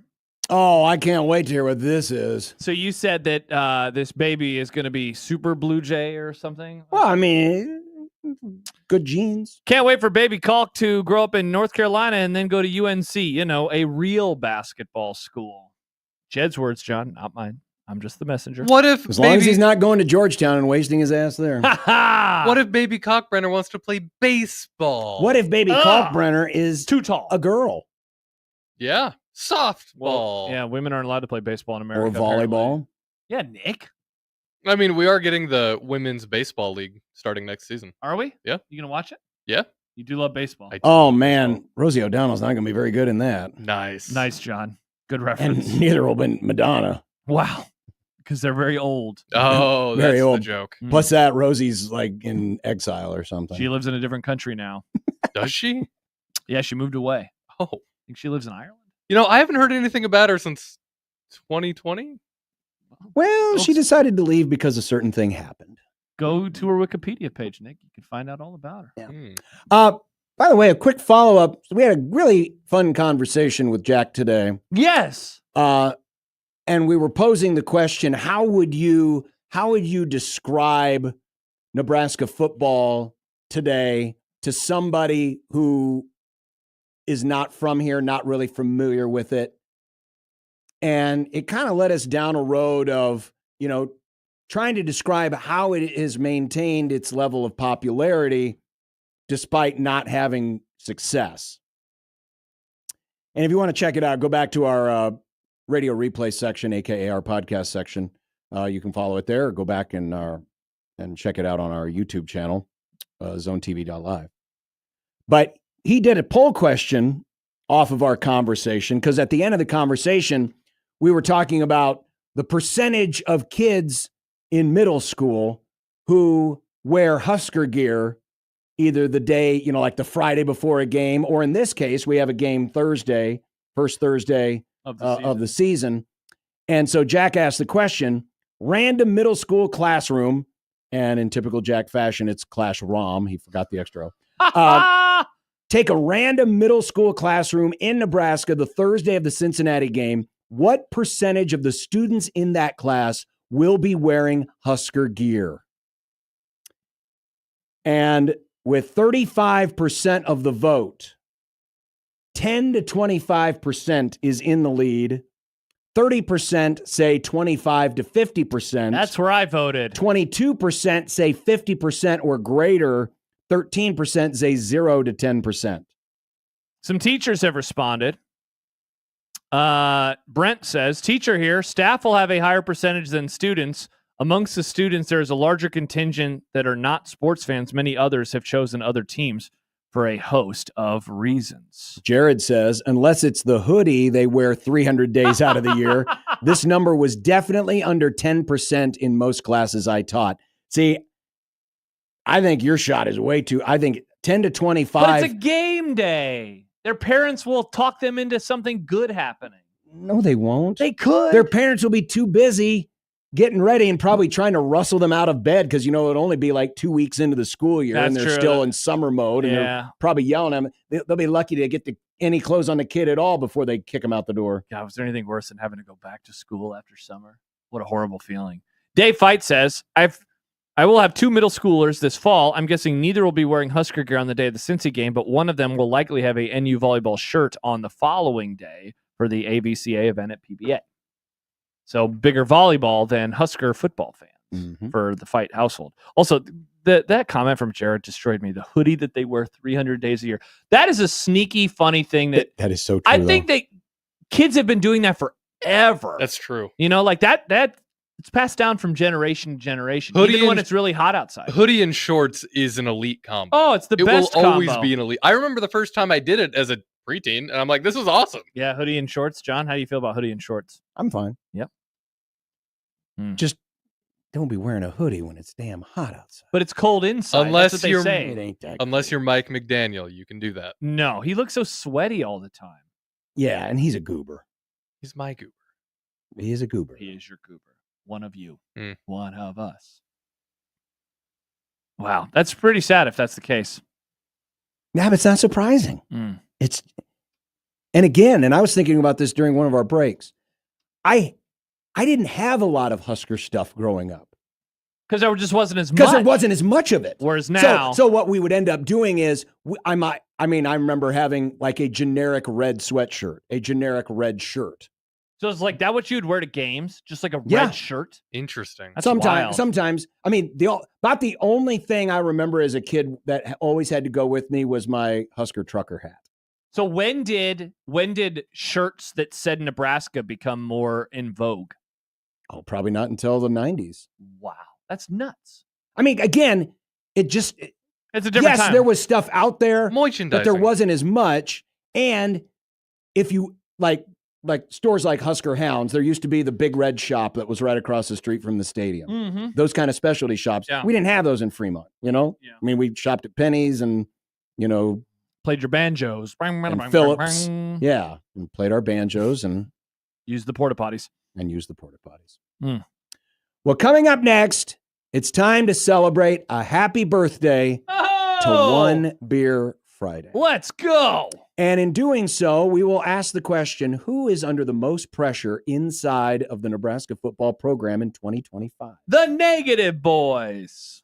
Well, that's not negative. Pressure. Negative boys. The Negative Boys. That's true. Pressure is a good. The Pressure can be a good Discussion thing. Boys. I don't have that drop. We'll get it soon, I guess. Yeah, we'll definitely get that soon. Mhm. So, whatever it is you are drinking this weekend, Wherever we are, wherever we be. Yep. Use the hashtag One Beer Friday. Take a picture, send it to us in the JTech Instruction Zone Twitter feed, and we will share. Or on Blue Sky. Nobody We're on uses Blue it. Sky. No Fox to give says happy birthday One Beer Friday, and it's a heady topper, the original hazy IPA. I appreciate your over enunciation. From Vermont. That is so cool. Thank you for following us on Blue Sky. Thank you for following us on Blue Sky. We appreciate you. Being the one person out there.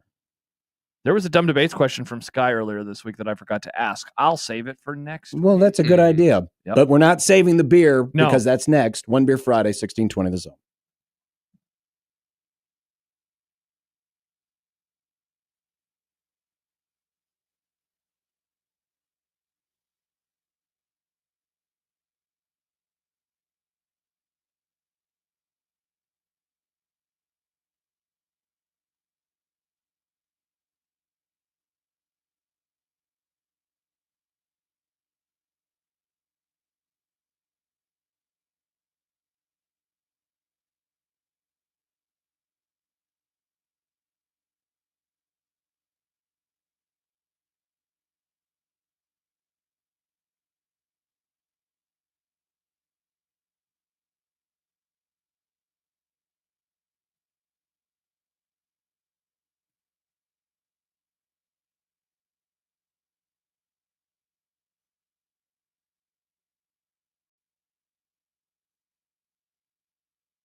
be nice to have a boat. Throw. It would be nice to have a boat. Throw. It would be nice to have a boat. Throw. It would be nice to have a boat. Throw. It would be nice to have a boat. Throw. It would be nice to have a boat. Throw. It would be nice to have a boat. Throw. It would be nice to have a boat. Throw. From your mom. I drank beer with my friends. Sometimes I had too many beers. I liked beer. I still like beer. Had beers, have some beers. One beer, drink beer, drinks beer, drank beer, and drinking beer. Upstairs, downstairs, where was it? I don't know, but I had one beer.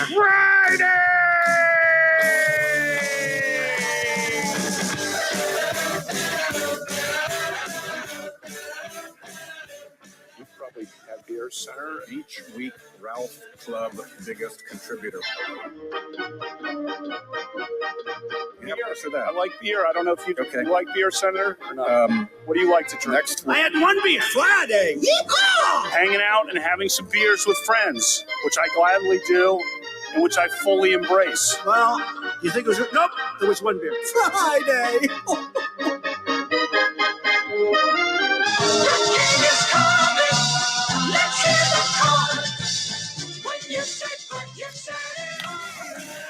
It was a few years ago today. 8 years ago. 4 score. Where we just decided Nice. to Good crack. jaunt down the street Yep. to the CVS, CVS. and buy a 6-pack of beer and toast the end of the week with a bit that we named One Beer Friday. And it wasn't a huge selection of drink at the No, they have like 2 beers there. at the CVS just down the street from us. But the one thing they did have was PBR, Pabst Blue Ribbon. And that became the first One Beer Friday. And we have determined that today-ish, the first Friday after the end of the College World Series, is when we celebrate. is the birthday of One Beer Friday. So, with a PBR, we toast happy birthday, One Beer Friday. Happy birthday. When we got Mr. Banks, there was a little confusion on when he was born. Like there was one birthday on one of his pieces of paper, and there was another one on a different one. And so we decided to split the difference and create a birthday. So his birthday's in October, which is kind of what we're doing with And One he's Beer like, Friday. what the hell, Dad? My birthday's actually... I was born in May. Why don't you say I'm born in May? Because we don't know Banks. We think you were born in October. So happy birthday to Banks in a few months, and happy birthday to One Beer Friday today. This is awesome. This is awesome. Thank you, One Beer Friday, for You know, existing. we had a nickname for this back in the day when we used to sneak beers down in the pits at Sunset Speedway. It was called Pabst Panther P. Oh, But wow. we use the other P word. Oh, nice. All right. But Like you were not 21. Is that what you're saying? probably not. John, you broke the... You don't sean like someone who would have drank before you were Yeah, 21. John, you're such a square. Yeah, seriously, though. Kind of didn't think that John would do that. Both can kiss my ass. Because even the squarest people of Gen X would be considered cool by today's standards. Don't think that's true. Because generations later, we call them losers. Nice. But happy birthday, One Beer Friday. Send us a pic of what you're drinking. Yeah. Maybe you're already stocking up for the holiday next week. Grab one of them out of the cooler. And remember, with One Beer Friday, it's a vibe. It's a thing. Oh, yeah. Some of you like the mixed drinks. Some of you like the seltzers. Some of you might be drinking milk for all I care. Take a picture of what it is you're drinking as we head into the weekend. Use the hashtag One Beer Friday. Send it to us, JTech Construction's own Twitter page at USC1620. Send them to us now. Other beers that we have had so far as we've kicked off the weekend. Platte Cat, not very far away at 43rd and Leavenworth, is enjoying a Bud Heavy. I don't remember what that bar's name is. I've never been there, though. I've driven by it many times over on 43rd and Leavenworth. Bud Heavy for him. Tweeting from 30,000 feet. having a one beer Friday from the New Orleans airport. Can't tell what that is. Nice. It's a beer in a nice tall Be glass. sure to get an ice cream and Nice. watch some planes. Watch some Fake planes. Will Bolt is enjoying a Hazy Blues IPA. Good for you. And there was one that we got earlier this morning from a listener. Let me see if I can find it real fast. I believe it was Matt, who was on the other side of the world. I always love waking up and seeing a mention as I'm starting my prep early in the day where somebody, here it is. Oh yeah, someone's overseas and they take a picture Yep. because it's beer o'clock there, but it's 7 o'clock here. Matt in Lauterbrunnen, Switzerland. Lauterbrunnen. Oh, that sounds odd. Look at that photo. Look at the mountains. Mountains. I don't think- Gandalf, mountains. Oh, okay. You just ruined the whole thing. I don't think I've seen a picture from like Switzerland, Sweden, Iceland, that whole area where it just didn't look beautiful. It's just always good. Yeah. Yeah. Switzerland. Well, that's because they have the one backdrop and everyone takes a picture in front of it. Are you talking about the actual country's actually flat and very desolate? just one really good spot for yeah, photos? it's just the one spot. Mm. This was something that I read today. Sean Callahan was writing in Husker Online. Which is where he writes. Yeah, that's a very normal thing to happen, John. That the $20.5 million revenue share is not just straight cash, homie. Mm-hmm. But that if a school adds additional scholarships, that also comes out of the $20.5 million. This is new. Yeah.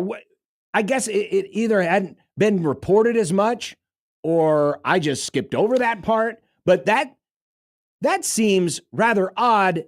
And must I say, that seems like a really bad deal. Yeah, so he wrote he was talking about rev share scholarships, how it's going to work with various programs in Nebraska. He says the primary concern is that any new scholarships added for 25 will be deducted from the $20.5 million.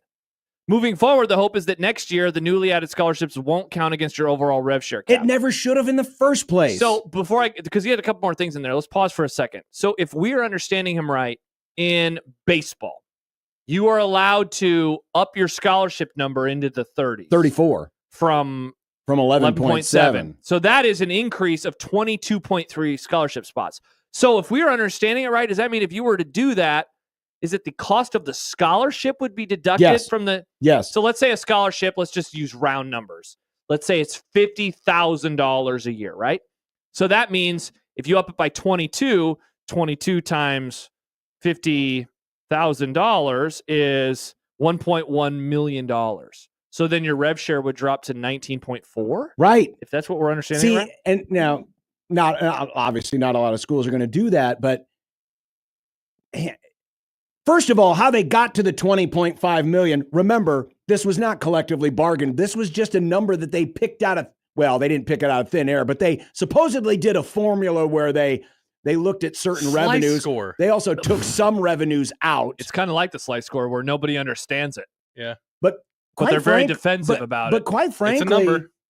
And it's because accurate. a lot of people are saying, well, what we can't pay in rev share we'll make up for with adding scholarships, like maybe adding scholarships in baseball or adding scholarships in volleyball or adding scholarships in softball or track and field or, the non-revenue sports. Here's how we'll, but that's coming out of the same pool. Yeah, so back to Sean. As for football, the total number of scholarships for 25 will fall between 84 and 87, I'm told. The rest will be then paid out in rev share, as they have been doing in the past with NIL when they were over the 85 scholarship limit.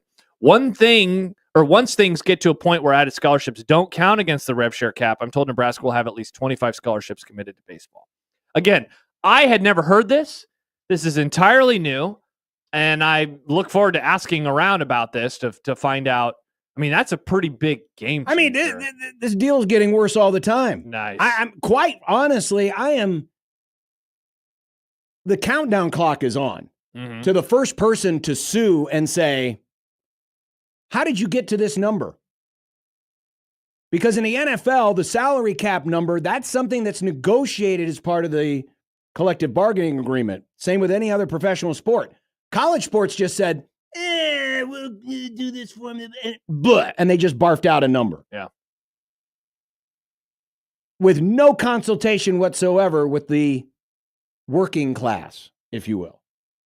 So, wow. Yeah, pretty like wild. I said, this deal's getting worse all the time. By the way, one of my friends, Aaron, texts in that is Barrett's barley corn. Barrett's, yeah. Yeah. I've been there. I just have not been there in a while. Need to get back sometime. Baymon says, are you suggesting that the lawyers and politicians don't have the student athlete's best interest at heart? Yeah, it doesn't seem like it. Just leave it where it is. Mm-hmm. So, as we move into this One Beer Friday, question on the table. Who is under the most pressure inside of Nebraska football for 2025? Who is under the most pressure? So I've been thinking about this a lot because I can't stop thinking about year three, and how, say what you want about what Rule did at previous spots.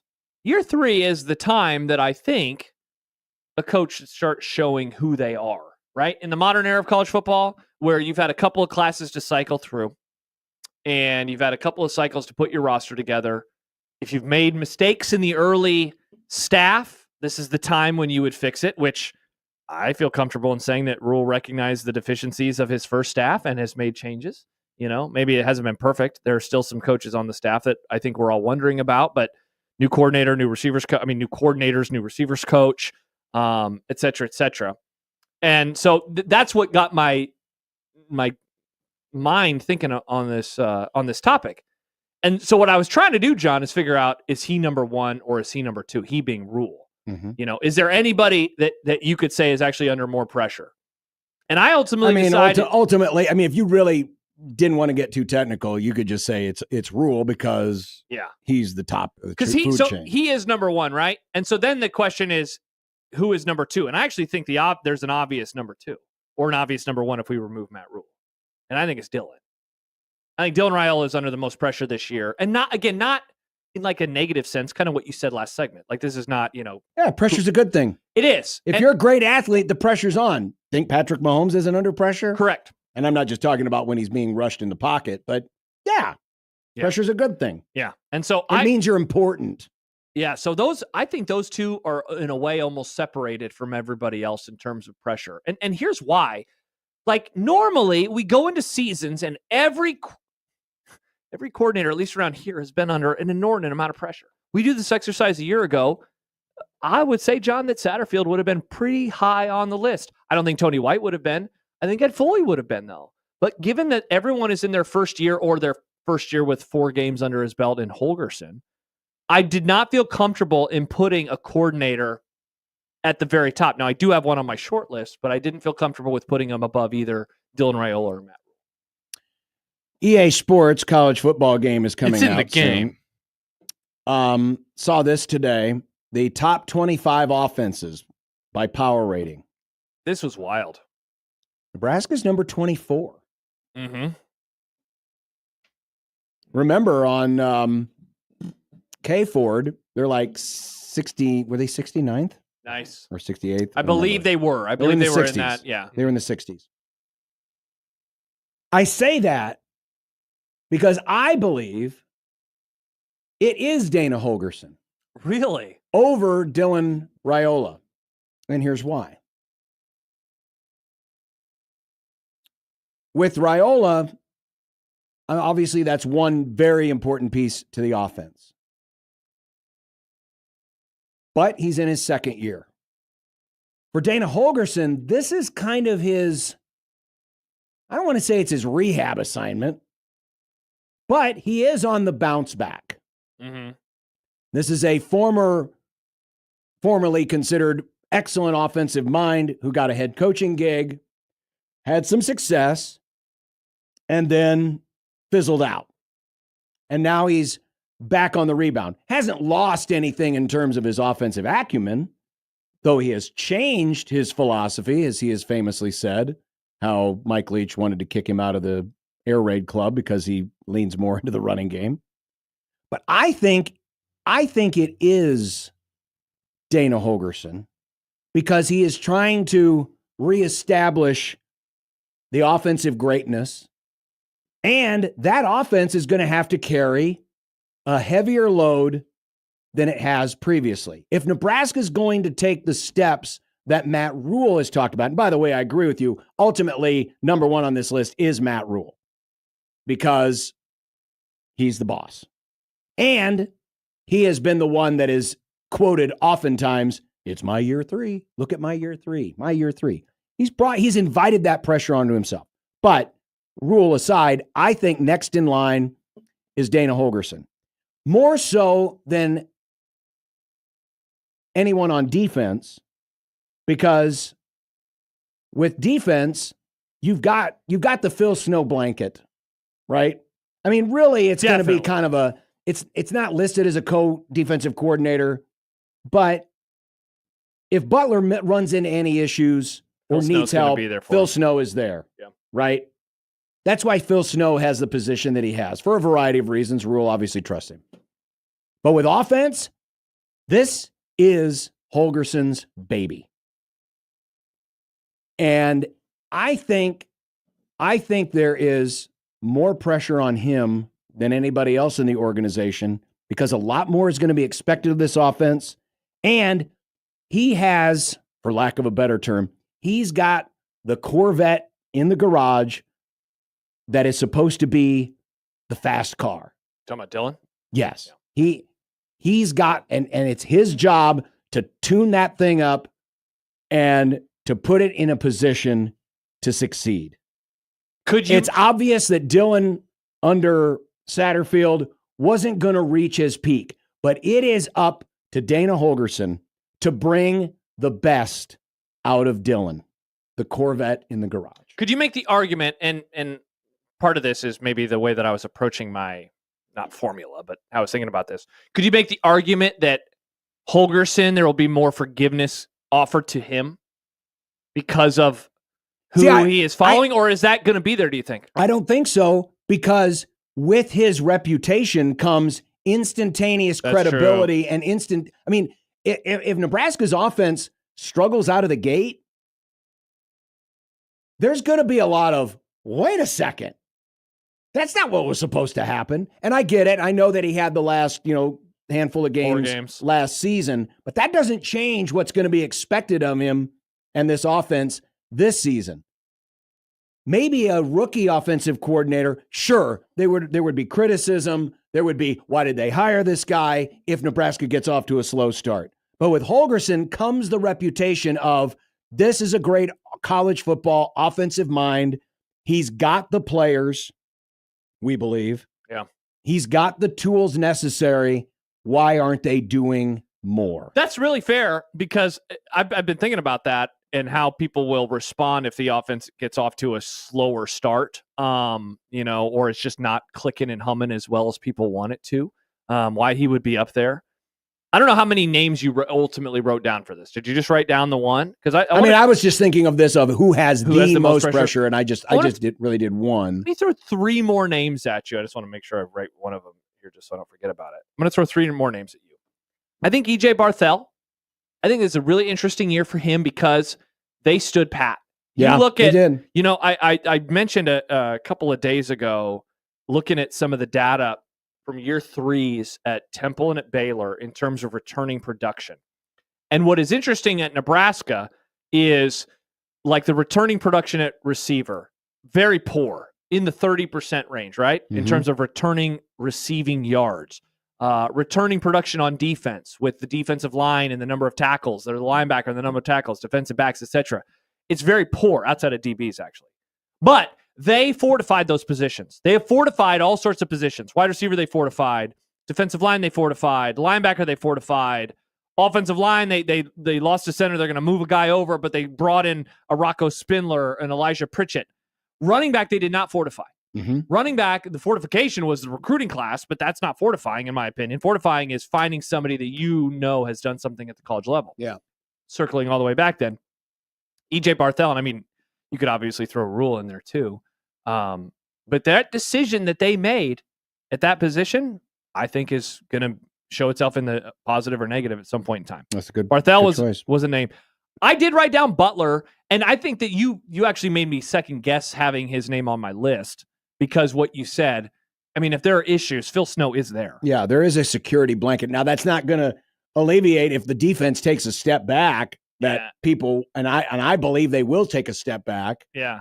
Because I think, they lost a lot when they lost Tony White, but he'll have more grace than Dana will have because he doesn't have the same experience that Dana has in Correct. terms of being a coordinator. In a way, you could almost say the pressure on him as an individual person is, I don't know if I can describe this the best, but like it's high on him because if he struggles, there is this other guy there. Mm-hmm. And so maybe, it's almost like somebody's looking over your shoulder at work. And then the last person I wrote down, and this is definitely not in the negative sense of the pressure discussion, but Donovan Raiola, like this is the year for the offensive line to really take a step forward. You and I were in lockstep when he was hired in 2021. And I stand by my opinion from that offseason, or that was out of 22, excuse me. Mainly because that was a program at the time that supposedly was trying to take a huge step forward and get better. He did not do that, but they had a whole host of other issues. Mm-hmm, mm-hmm. And then Matt Rule keeps him on. And I think the offensive line has improved. But, I think they have. I think you think they have. Mm-hmm. I could ask 10 Husker fans, and it's going to be split. Sure. Part of that is the position, right? It's hard for Sure. a layman to say the offensive line is doing X, Y, and Z really good. But I think for people, they want to see a good offensive line finally this year. And so I put him on my short list of this is the time for him. This is his line room. He's been recruiting these guys now for multiple years. They fortified it, not to keep saying that word, but they brought in multiple starters, Rocco Spindler from Notre Dame and Pritchett from Bama. Mm-hmm. They have actual experience at bigger schools. This is the time for the offensive line to, at the very least, be a slight net positive instead of a net neutral, which is where they were. It's hard to have a good football team with a bad offensive line or a substandard offensive line. It's hard. Mm-hmm. In a lot of ways, the barometer of what it makes a great offensive line, I know this is very simplified, but think about it. How many playoff or championship caliber teams can you think of? Man, that offensive line sucks. None. Chiefs fans are yelling. Well, yeah. But seriously, it doesn't happen very often. It does not happen very often. Yeah, Michigan 2 years ago. Eagles last year on both sides of the ball. Couple responses. Adam texts in. Hot take. I think Raiola is mid. And along those lines, Kyle says, all eyes on Holgo the Oko. All I've heard is the dude is an offensive savant. Dylan Raiola is a mediocre sophomore. If Dylan Raiola is a mediocre sophomore, it's all because of Holgo. Wow. Okay. Well, it goes back to what you said then. Kind of agree with me then. Well, coming up, we still have predictions. Nice. And as per usual, the great master because dominates. We're picking dumb crap. No, we're not. This is the round that always separates the men from the boys. And there's only one man in this room. Okay, you can't say it separates the men from the boys. It separates the goobers from the normal it separates people. The men from the boys. If you finish in first place in this, you're a huge goober. No, it means you're really smart and you're well-versed. But coming up next, content. And in content today, Josh's foil is seeking advice. And Barry may not get a Hall of Fame ring, but he might get a statue. Oh! 1620 The Zone.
I made you some Unsportsmanlike content. Unsportsmanlike content. Unsportsmanlike content. Content that's unsportsmanlike. Oh, how cool is this? Cal Raleigh, the home run hitting stud catcher of the Mariners, is going to be in the home run derby. That's cool. I'm glad he's doing it. Also known as the Big Dumper. They do call him Dumper. more like the huge ass man. Larry Fitzgerald? Nice. Oh, he did have big ass man. Somebody who... Ty Robbins? He big ass Ty. That's what we call him. Somebody who I don't think anybody has ever said had a big ass. Ryan Kalkbrenner. Wow. He's going to Charlotte.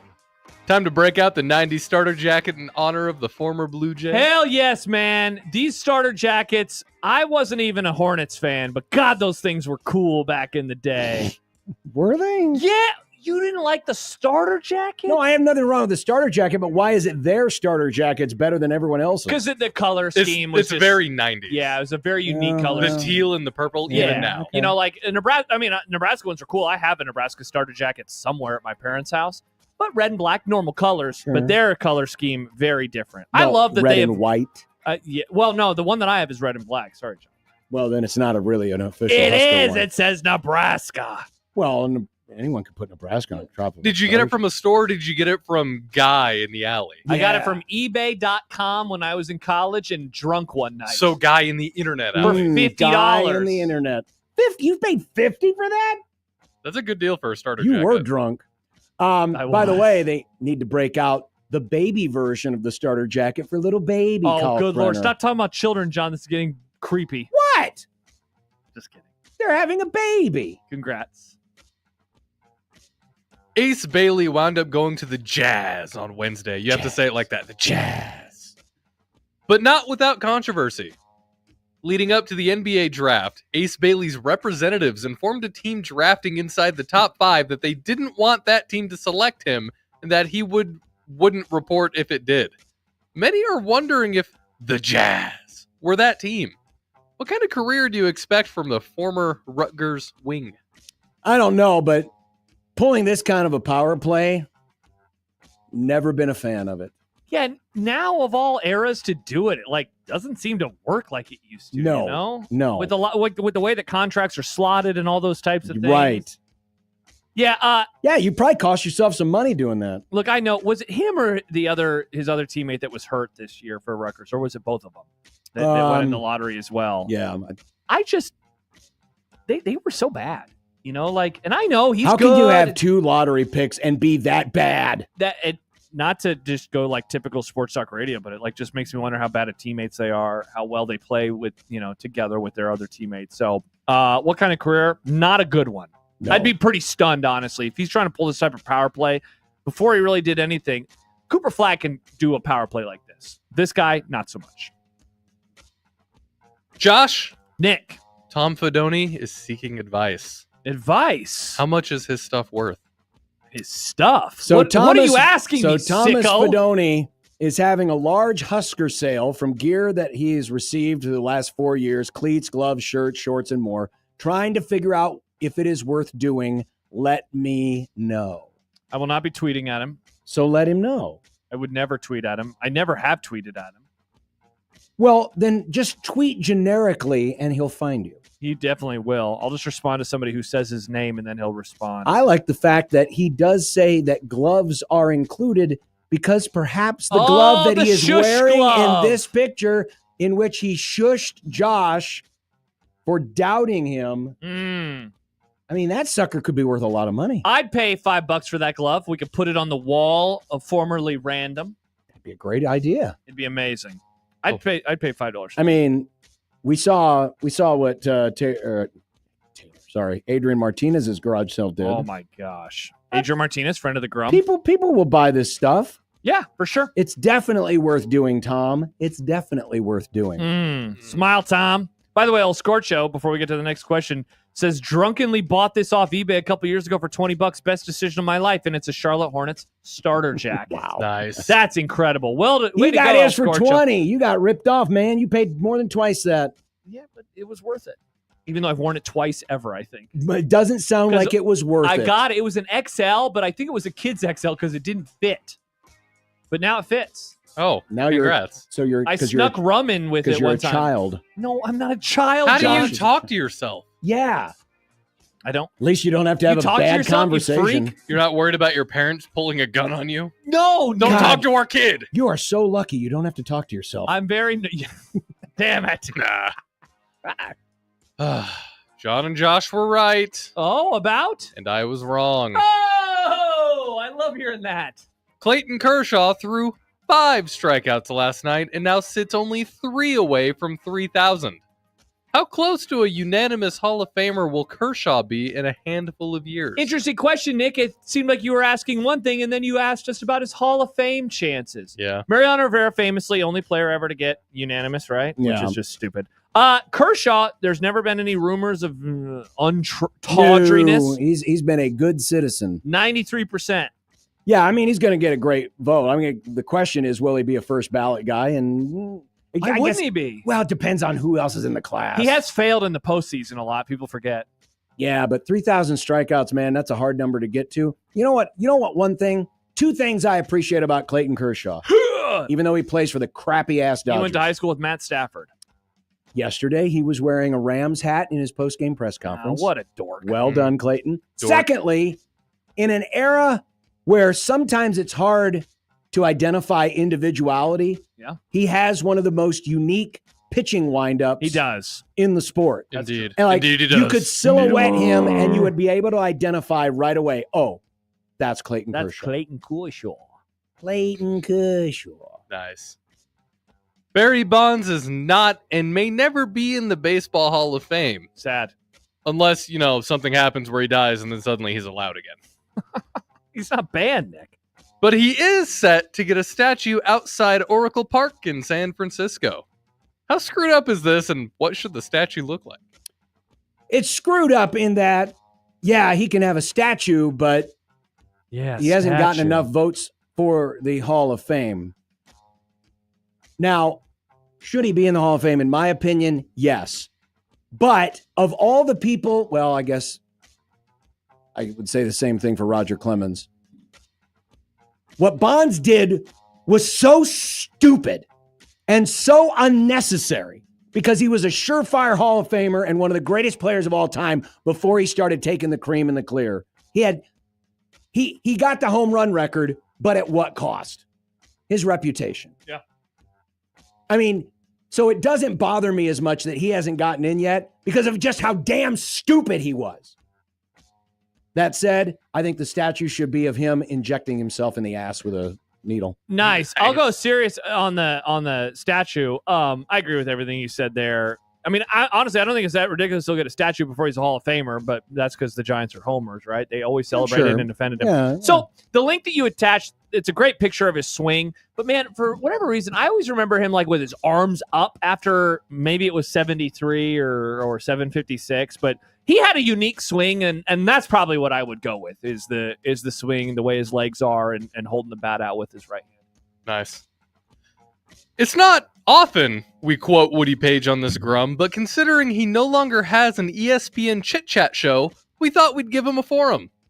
I worked hard for 10 years to help bring Major League Baseball team to Denver. I will spend the rest of my life helping to bring a Major League Baseball team to Denver. Oh! RIP. Got him! Shout out to Woody Page. I liked that tweet. That's pretty funny. It's a good tweet. It's so true. You ever talked to Woody Page? I've never talked to Woody Page. Seems like an interesting guy. Yeah. It's a good tweet. Mm-hmm. Maybe if he'd had more quips like that, ESPN wouldn't have canceled his chit-chat. Maybe. Sad. It's only 26 years old, but the Cleveland Browns are a step closer to replacing their stadium with a dome. Oh, my gosh. How long will it be before most teams in the NFL will be playing indoors? By the way, the answer to that question is we currently have 5 fixed roof stadiums. And then how many? And we have 5 retractable roof stadiums. And how many stadiums are there in the league? 30? Because the Giants and Jets share and the Rams and Chargers? That would be correct. Okay, so 10 out of 30 right 10 now? out of 30. So you need to get to 15 for half. And right now, the Bills, their new stadium will not be a dome. Right. But the Titans, I think it's a retractable. Yeah, Let me look. I think I got it here. probably because they all want. Here's the answer. It's going to be Yeah, soon. it's going to be a fixed roof. So there will be one. The Bears have been talking about a dome. The Jags, a dome. Don't care about them. They can just I mean, the Commanders, the new RFK Stadium That's might be a dome. too. See, in This sucks. I know it does. The reason why I think it's even less about football, it's more, part of it is they want the Super Bowl. The NFL has awarded new stadiums a Super Bowl within 2 years every single time. Every stadium over the last however many years gets a Super Bowl, including New York City. But that's the only outdoor northern one that they've done, ever. So it's that, but it's also they want to do concerts. They want to do Final Fours. They want to have WrestleMania. And you can do it all year round. And that's the part that sucks. I mean, certainly in our lifetime, football will become much more of an indoor sport than an outdoor sport. Yeah. Sam, who's a Packers fan, says we know one team will stay outside. And I mean, Thank they God. will. And the Bills, shout out to the Bills who are building a new stadium. Thankfully, building a dome is also way more expensive. But that'll last, 20 years? Because it seems like this average stadium life is now 20 years. Isn't that crazy? I remember when... that means it's time for Jared Dome to go get torn down and replaced. I remember when the Georgia Dome replaced itself. And they replaced the Georgia Dome, and that was like 20-something years. It was like, whoa, that is fast. And now that's what they're doing for all of them. Are you saying arena football was right this whole time? No, Nick, never. I never would say those words. Never. The U.S. Olympic Committee recorded a record $500 million in revenue last year with a profit of over $107 million. What does this say about the strength of the U.S.'s Olympic effort? Wow, I've never thought about that before. That's incredible. I never would have guessed that they would have made $107 million. Baseball is back. Man, I think I'm going to leave and go work for the Olympics. I think this is rather interesting because one of the concerns about the new era of college football is it may limit the school's ability to be essentially Olympic training grounds for the Olympic sports. Yeah. If they're hauling in this kind of money, maybe losing a handful of Olympic sports in college won't be the adverse impact against the U.S. Olympic efforts as we thought. I'll do a glass half empty approach on that, though. One of the reasons I think we are so good at the Olympic sports is because of our colleges, whereas other countries don't have that kind of, breeding ground. But it seems like they have the money. That's definitely true. Imagine that, the Olympics, the corrupt Olympics. They're usually a non-profit. Interesting. Non-profit. Finally, while an announcement of a move isn't expected before Monday, Texas State is reportedly close to moving to the Pac-12 conference. What, if any, impact will this have? Well, to confuse generations of students trying to figure out geography, that the Pacific Conference, Pacific 10 or Pacific 12 Conference, will have a team in Texas, but I mean, they're just trying to keep anything alive. The Open from basketball gets more relevant by the day. It does. The Jazz moved to Utah where there is no music. Wow. Incredible. What a great movie. What a great movie.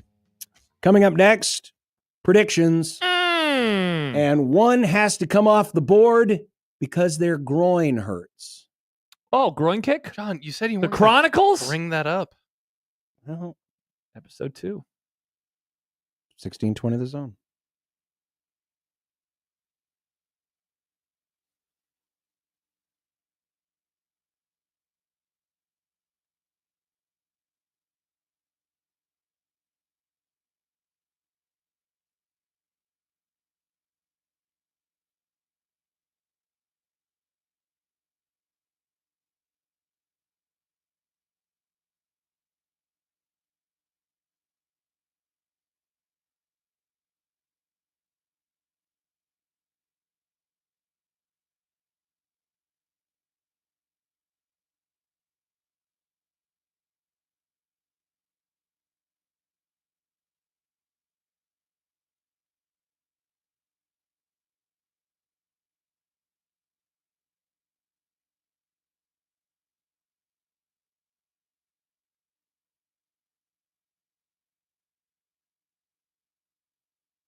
Ladies and gentlemen, it's time for predictions. Over, bet the over. Vikings in the over. Well, once again, greatness in words. Late great Macho Man Randy Savage. Oh yeah, the cream. Bone sauce, Freddy. Rises to the top. Did you see that those are releasing in 4K in The theaters? cream of the crop. All the Raimi Spider-Man movies. I'm stoked. Man, I was so disappointed by the third one. Really, I liked the third one. Now, is this which Spider-Man is this? This is Tobey Maguire. The Tobey Maguire, Okay, the good, ones- because the other ones were a waste of damn time. No, the new ones have been good. No, they're a waste of damn Have you time. They seen- already just did them. Oh, let's remake them again. Have you seen them, John? Nope. Then And I'm you- not going to. Then you can't have an opinion on it. I You're can not have an allowed. opinion on it that it was unnecessary. Nope. They might be the greatest thing ever made, but they were unnecessary. Necessary? Is it I necessary knew to you drink were- my own urine? No, but it's sterile and I like the taste. All right, let's get to predictions. Yeah. Will show. This is a very specific one. I don't know why we're narrowing it to just one day, but I don't I didn't either. submit the question. Somebody else did. Will Shohei Ohtani hit a home run in Kansas City on Sunday? I believe that is Losers Day at Kauffman Stadium. All the losers are in the stands. No, they're not. I can't wait. I have never been to a Royals game that was like a full ballpark. And I bet it's going to be packed to the gills this weekend. Yes, John. Yes. No, he's not going to. I'm going to get a Royals hat. Yes. Nice. Get a City Connect hat. We can match. Yeah, I got to figure out which one I want. Thanks for the point. The Royals' total runs scored this weekend against the Dodgers. Over or under 10.5? Icky. Their offense has been bad. I'm going to say under. Over. Under. They have one good game. Yeah, and that's the one that they lose 2-1. Crap. That would be good for them right now. Rockies' total runs this weekend at Milwaukee. Over under 10.5. So the Rockies have been doing this fun thing this season where they'll score a lot of runs and you're like, oh my God, they scored a lot of runs. And then somehow the opposing team scores like 4 more than that. So I'm going to say over. I'm going to agree. Under. The Phillies and the Braves this weekend pick the series. It really is just kind of a battle of light racism. Wait, what did the Phillies do? I mean, it's Philly. Oh, understandable, Nick. Good take. Who's better? Phillies, 2-1. I'm going to take the Phillies. They have Bryce Harper. They Does do. he still have that beard? No, he kind of looks like the Marlboro Man now. He like shaved his head. What? He's got short hair. I guess we all agree. Phil's 2-1. The Cardinals are at the Guardians this weekend. I'm going to pick the Devil Birds 2-1. I'll take the Cardinals. I'll go with Mike Schaefer's team because I'm a good friend, 2-1. Well, I'm rooting for Cleveland, but John Bishop here for the Cardinals. Wow. it's the Kyle Mother Tucker Homecoming Series. Nice. The former Houston Astro, now of your Chicago National League Ball Club, is at the Astros. God, this is so much baseball. Good. You've been down on the Cubs, which is normally when the Cubs are finally good again. Cubs 2-1. Are the Astros good? Fine. They're annoying like always. Back in their usual God, spot. they're so annoying. Playing baseball. It's amazing how annoying they are. I'm going to take Astros 2-1. Yeah, I'm sad to say I agree. Awesome. Can't wait for that point. This is called golf, John. Yeah, Golf. They're playing at some candy ass golf course where, I mean, have you seen the scores today? They're ridiculous. Are they pretty low? I mean, how low you can have you go? you have Oh, we should have put that on the team. 29 golfers who are currently my double gosh. digit under par. I mean, they It's might as well only be Friday. they might as well be playing putt-putt. So it's called the Rocket Mortgage Classic, but how long has Rocket Mortgage sponsored this event? Why? I don't know. Can it be considered a classic if they've only sponsored it for a couple of years? This event was established in 2019. It's not a classic at all. So what should they call it? Match. I The don't Rocket know. Mortgage Match. Interesting. I'm going to go with a poltergeist. Nice. That's Aldrich. Let's go with someone that people have heard of, Morikawa. And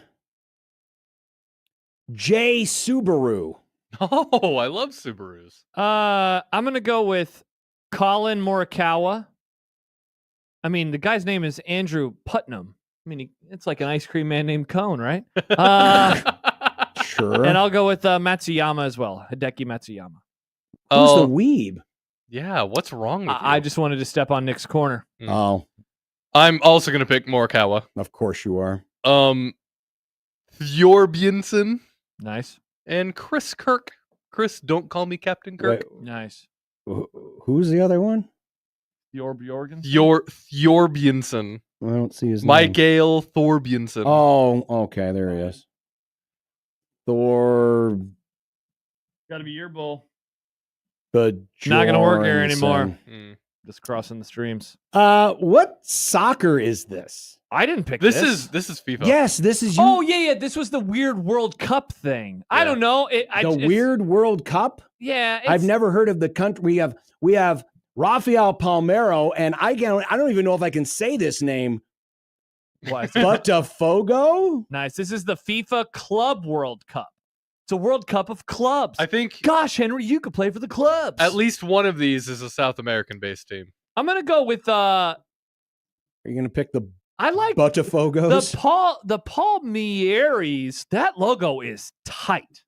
I love the font choice on the name. So you're gonna go with Rafael Palmeiro. Yeah, it's so big and fun. Yeah, I'll also take the Pomeranians. Oh, all right. Well.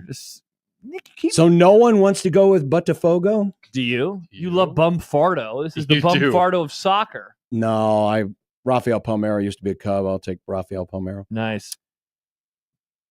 We got a fever, and the only prescription is to go to sleep. Oh, The wow. Fever are at the Wings. Who are the Wings? That's Dallas. It's Dallas. They have 4 wins so far this season. So the line that we have written here is 2.5. It's actually moved a point because Caitlin Clark is not playing. That's the Wings are where Paige Beckers plays, by the way. Yes. Oh, okay. Yeah. Did you just say that? Sorry. No. Okay. I said they have 4 wins this season. Yeah. Well, then I'm going to go with the Fever. I'm going even without what's her name, Caitlin Clark. I'm going with Dallas. Of the course. wrong team is favored. Loser town. Yeah. Nope. Call me Paul McCartney. I like Wings better. Nice. And we can't do the next one because Caitlin Clark is out. Sad. All right. I'm going to pick Paige Beckers. Paige Beckers. John, you want to? Caitlin Clark, good pick. Real good pick, Yeah, John. You should do it, John. Real good. I mean, pick. it's the only way you guys will catch me. What is this? Is this about the movie? No, it's F1? not. It's Rotten about the Tomato race. score. Are we doing the Rotten Tomato score for the movie? They're at the Red Bull Ring this weekend in Austria. This is wow, problematic. Who will be on the pole? Who wins the qualifying? My wife likes the poll. I'm going to go with Oscar Piastri. I'll go with Lando Calrissian Norris. He's my favorite driver. Why? His name's Lando. Does he have a good personality? He does. Really? Yeah, he's a cool guy. I mean, He's a streamer. if I'm going to go, Ugh. I mean, if they're in Austria, I'm going to Watch go my with someone who sounds like he could be from Austria. I'll go with Verstappen. Oh, they're going to say Adolf. UFC. Why do you always do this? Yeah, I don't know why. Nice graphic, Nick. A poop. Thanks. There's a poop. It's McKinney versus Borshev. It's America versus the Soviet Union. They're not Soviets anymore. They might as well be. They're all communists. You know, normally I side with Stibbs and I abstain, but to trigger John, Oh, you're going to go with the commie. give me the Russian Borbabov. Mr. Borshev, tear down that wall. Yeah, whoop his ass, Borshev. You guys are terrible. Hate on America. Just hating on this American fighter. That's disgusting. CFL. Oh, your favorite, Josh. Football. Oh, Football. The Montreal Alouettes are favored by 1.5 at the Hamilton Tiger Dash Cats. I'm going to take the Alouettes just because Tiger Cats is kind of redundant. You can be a tiger or a cat. You don't have to be Tiger Cat. Nick, hard to argue with you there. That said, I'm going with the home team. You cannot expect to go into, where do they play? The Hamilton Tiger Cats. You cannot expect to go into Hamilton. Lewis? Yeah, and expect to come away with a cover. It's tough. I have to go with my favorite Canadian city, Montreal. Mm. And it is time for the main event. Ladies and gentlemen, this is the main event of the evening. God, I can't wait for football Saturday night NASCAR on TNT. Saturday night. Oh, it's not on streaming anymore. It's on TNT. Dynamite. The Quaker State 400. The big Q stands for quality. Just like last week, pick 3 drivers, cumulative finish. So whoever has the lowest score wins. Blaney, Logano, Cindric. Or is it Kendrick? Is it Cindric? Cindric. Very nice. Nice. Say Drake. Give me Keselowski, Chase Elliott, and Joey Logano. Slowy? I'll take Larson. You know what? What, John? Say, John. I'm gonna move off of that one, and I'm gonna take Larson, Hamlin, and McGill and Elliott. Nice. Nick, what's your fun little Easter egg this time? I know, John. You tell me, who's that driver? Who's that Pokemon? 49? Yep. I White hear car. a niner in there. Were you calling from a walkie-talkie? Nice. Ken No, it's Schrader drive cordless. 49 at one time? I don't remember. That is Shauna Robinson. John, I thought you Who? knew. Shauna Robinson. Why do you remember that? Because I played a lot of NASCAR Thunder 2003 okay, growing okay. up, John. How do you not know that, John?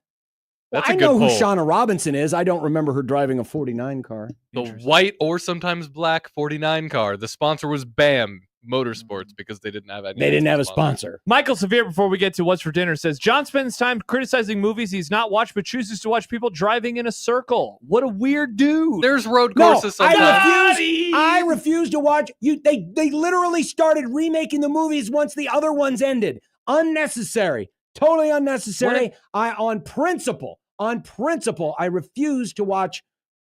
Who's the star of those Spider-Man movies? Well, there's 2 different versions of the right new now. one. Oh, no, there's 2 different versions of another version? Can you imagine John back when This World is War II was in stupid. full? He's Right. like, we just fought the Germans. Why do we need to fight them again? And then Germany owns the world. Congrats, John. This is the world that you want to live in. Or like Russia, we were just with them. Now we're against them. What's happening? That's Now what- we're fighting each other. That's John. Yeah. I just had dinner. I have to have dinner again.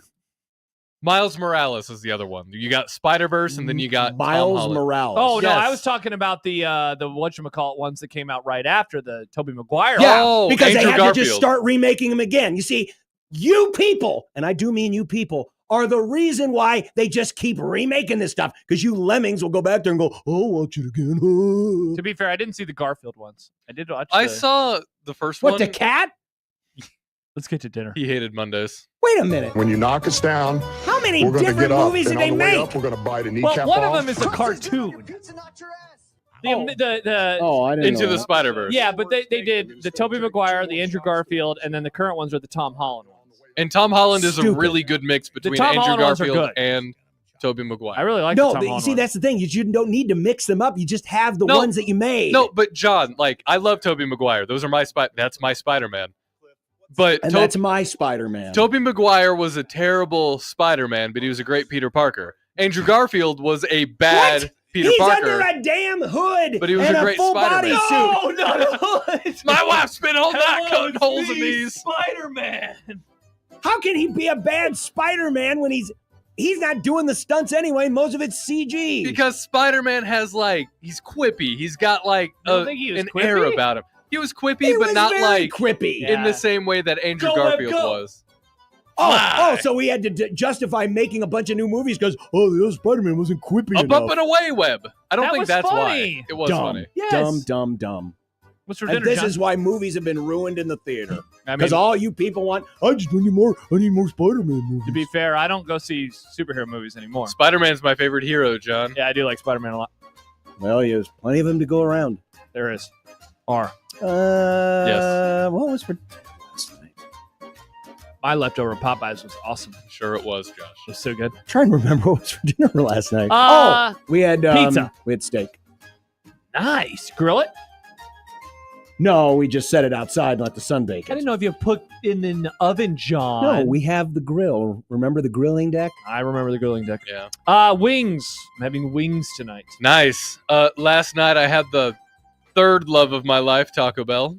Behind, what are the first two loves? My fiance and my dog. Okay. One of those is real. The other is not. What are you having tonight? Pork chops. Pork chops? Yeah. You know, I've never been to a steakhouse and ordered the pork chops. Even though a lot of places say chops. Well, it's not called a pork house. I did that once. Was it a good decision? We were at the Emeralds this is back when Emerald was like the big deal in Miami. It was the best damn pork chop I ever had. I've thought about it. It's just when you go to a steakhouse, you got to get steak, right? Yeah. But if the pork chop was like $20 cheaper. Yeah, if I traveled like you did with Creighton and you did go to the nice steakhouses, I probably would do one eventually. So because I don't want to do another steak. We went to a steakhouse in Ann Arbor when Creighton played at Michigan, and most of us got steak. Rob Anderson got the pork chops. Was he a fan?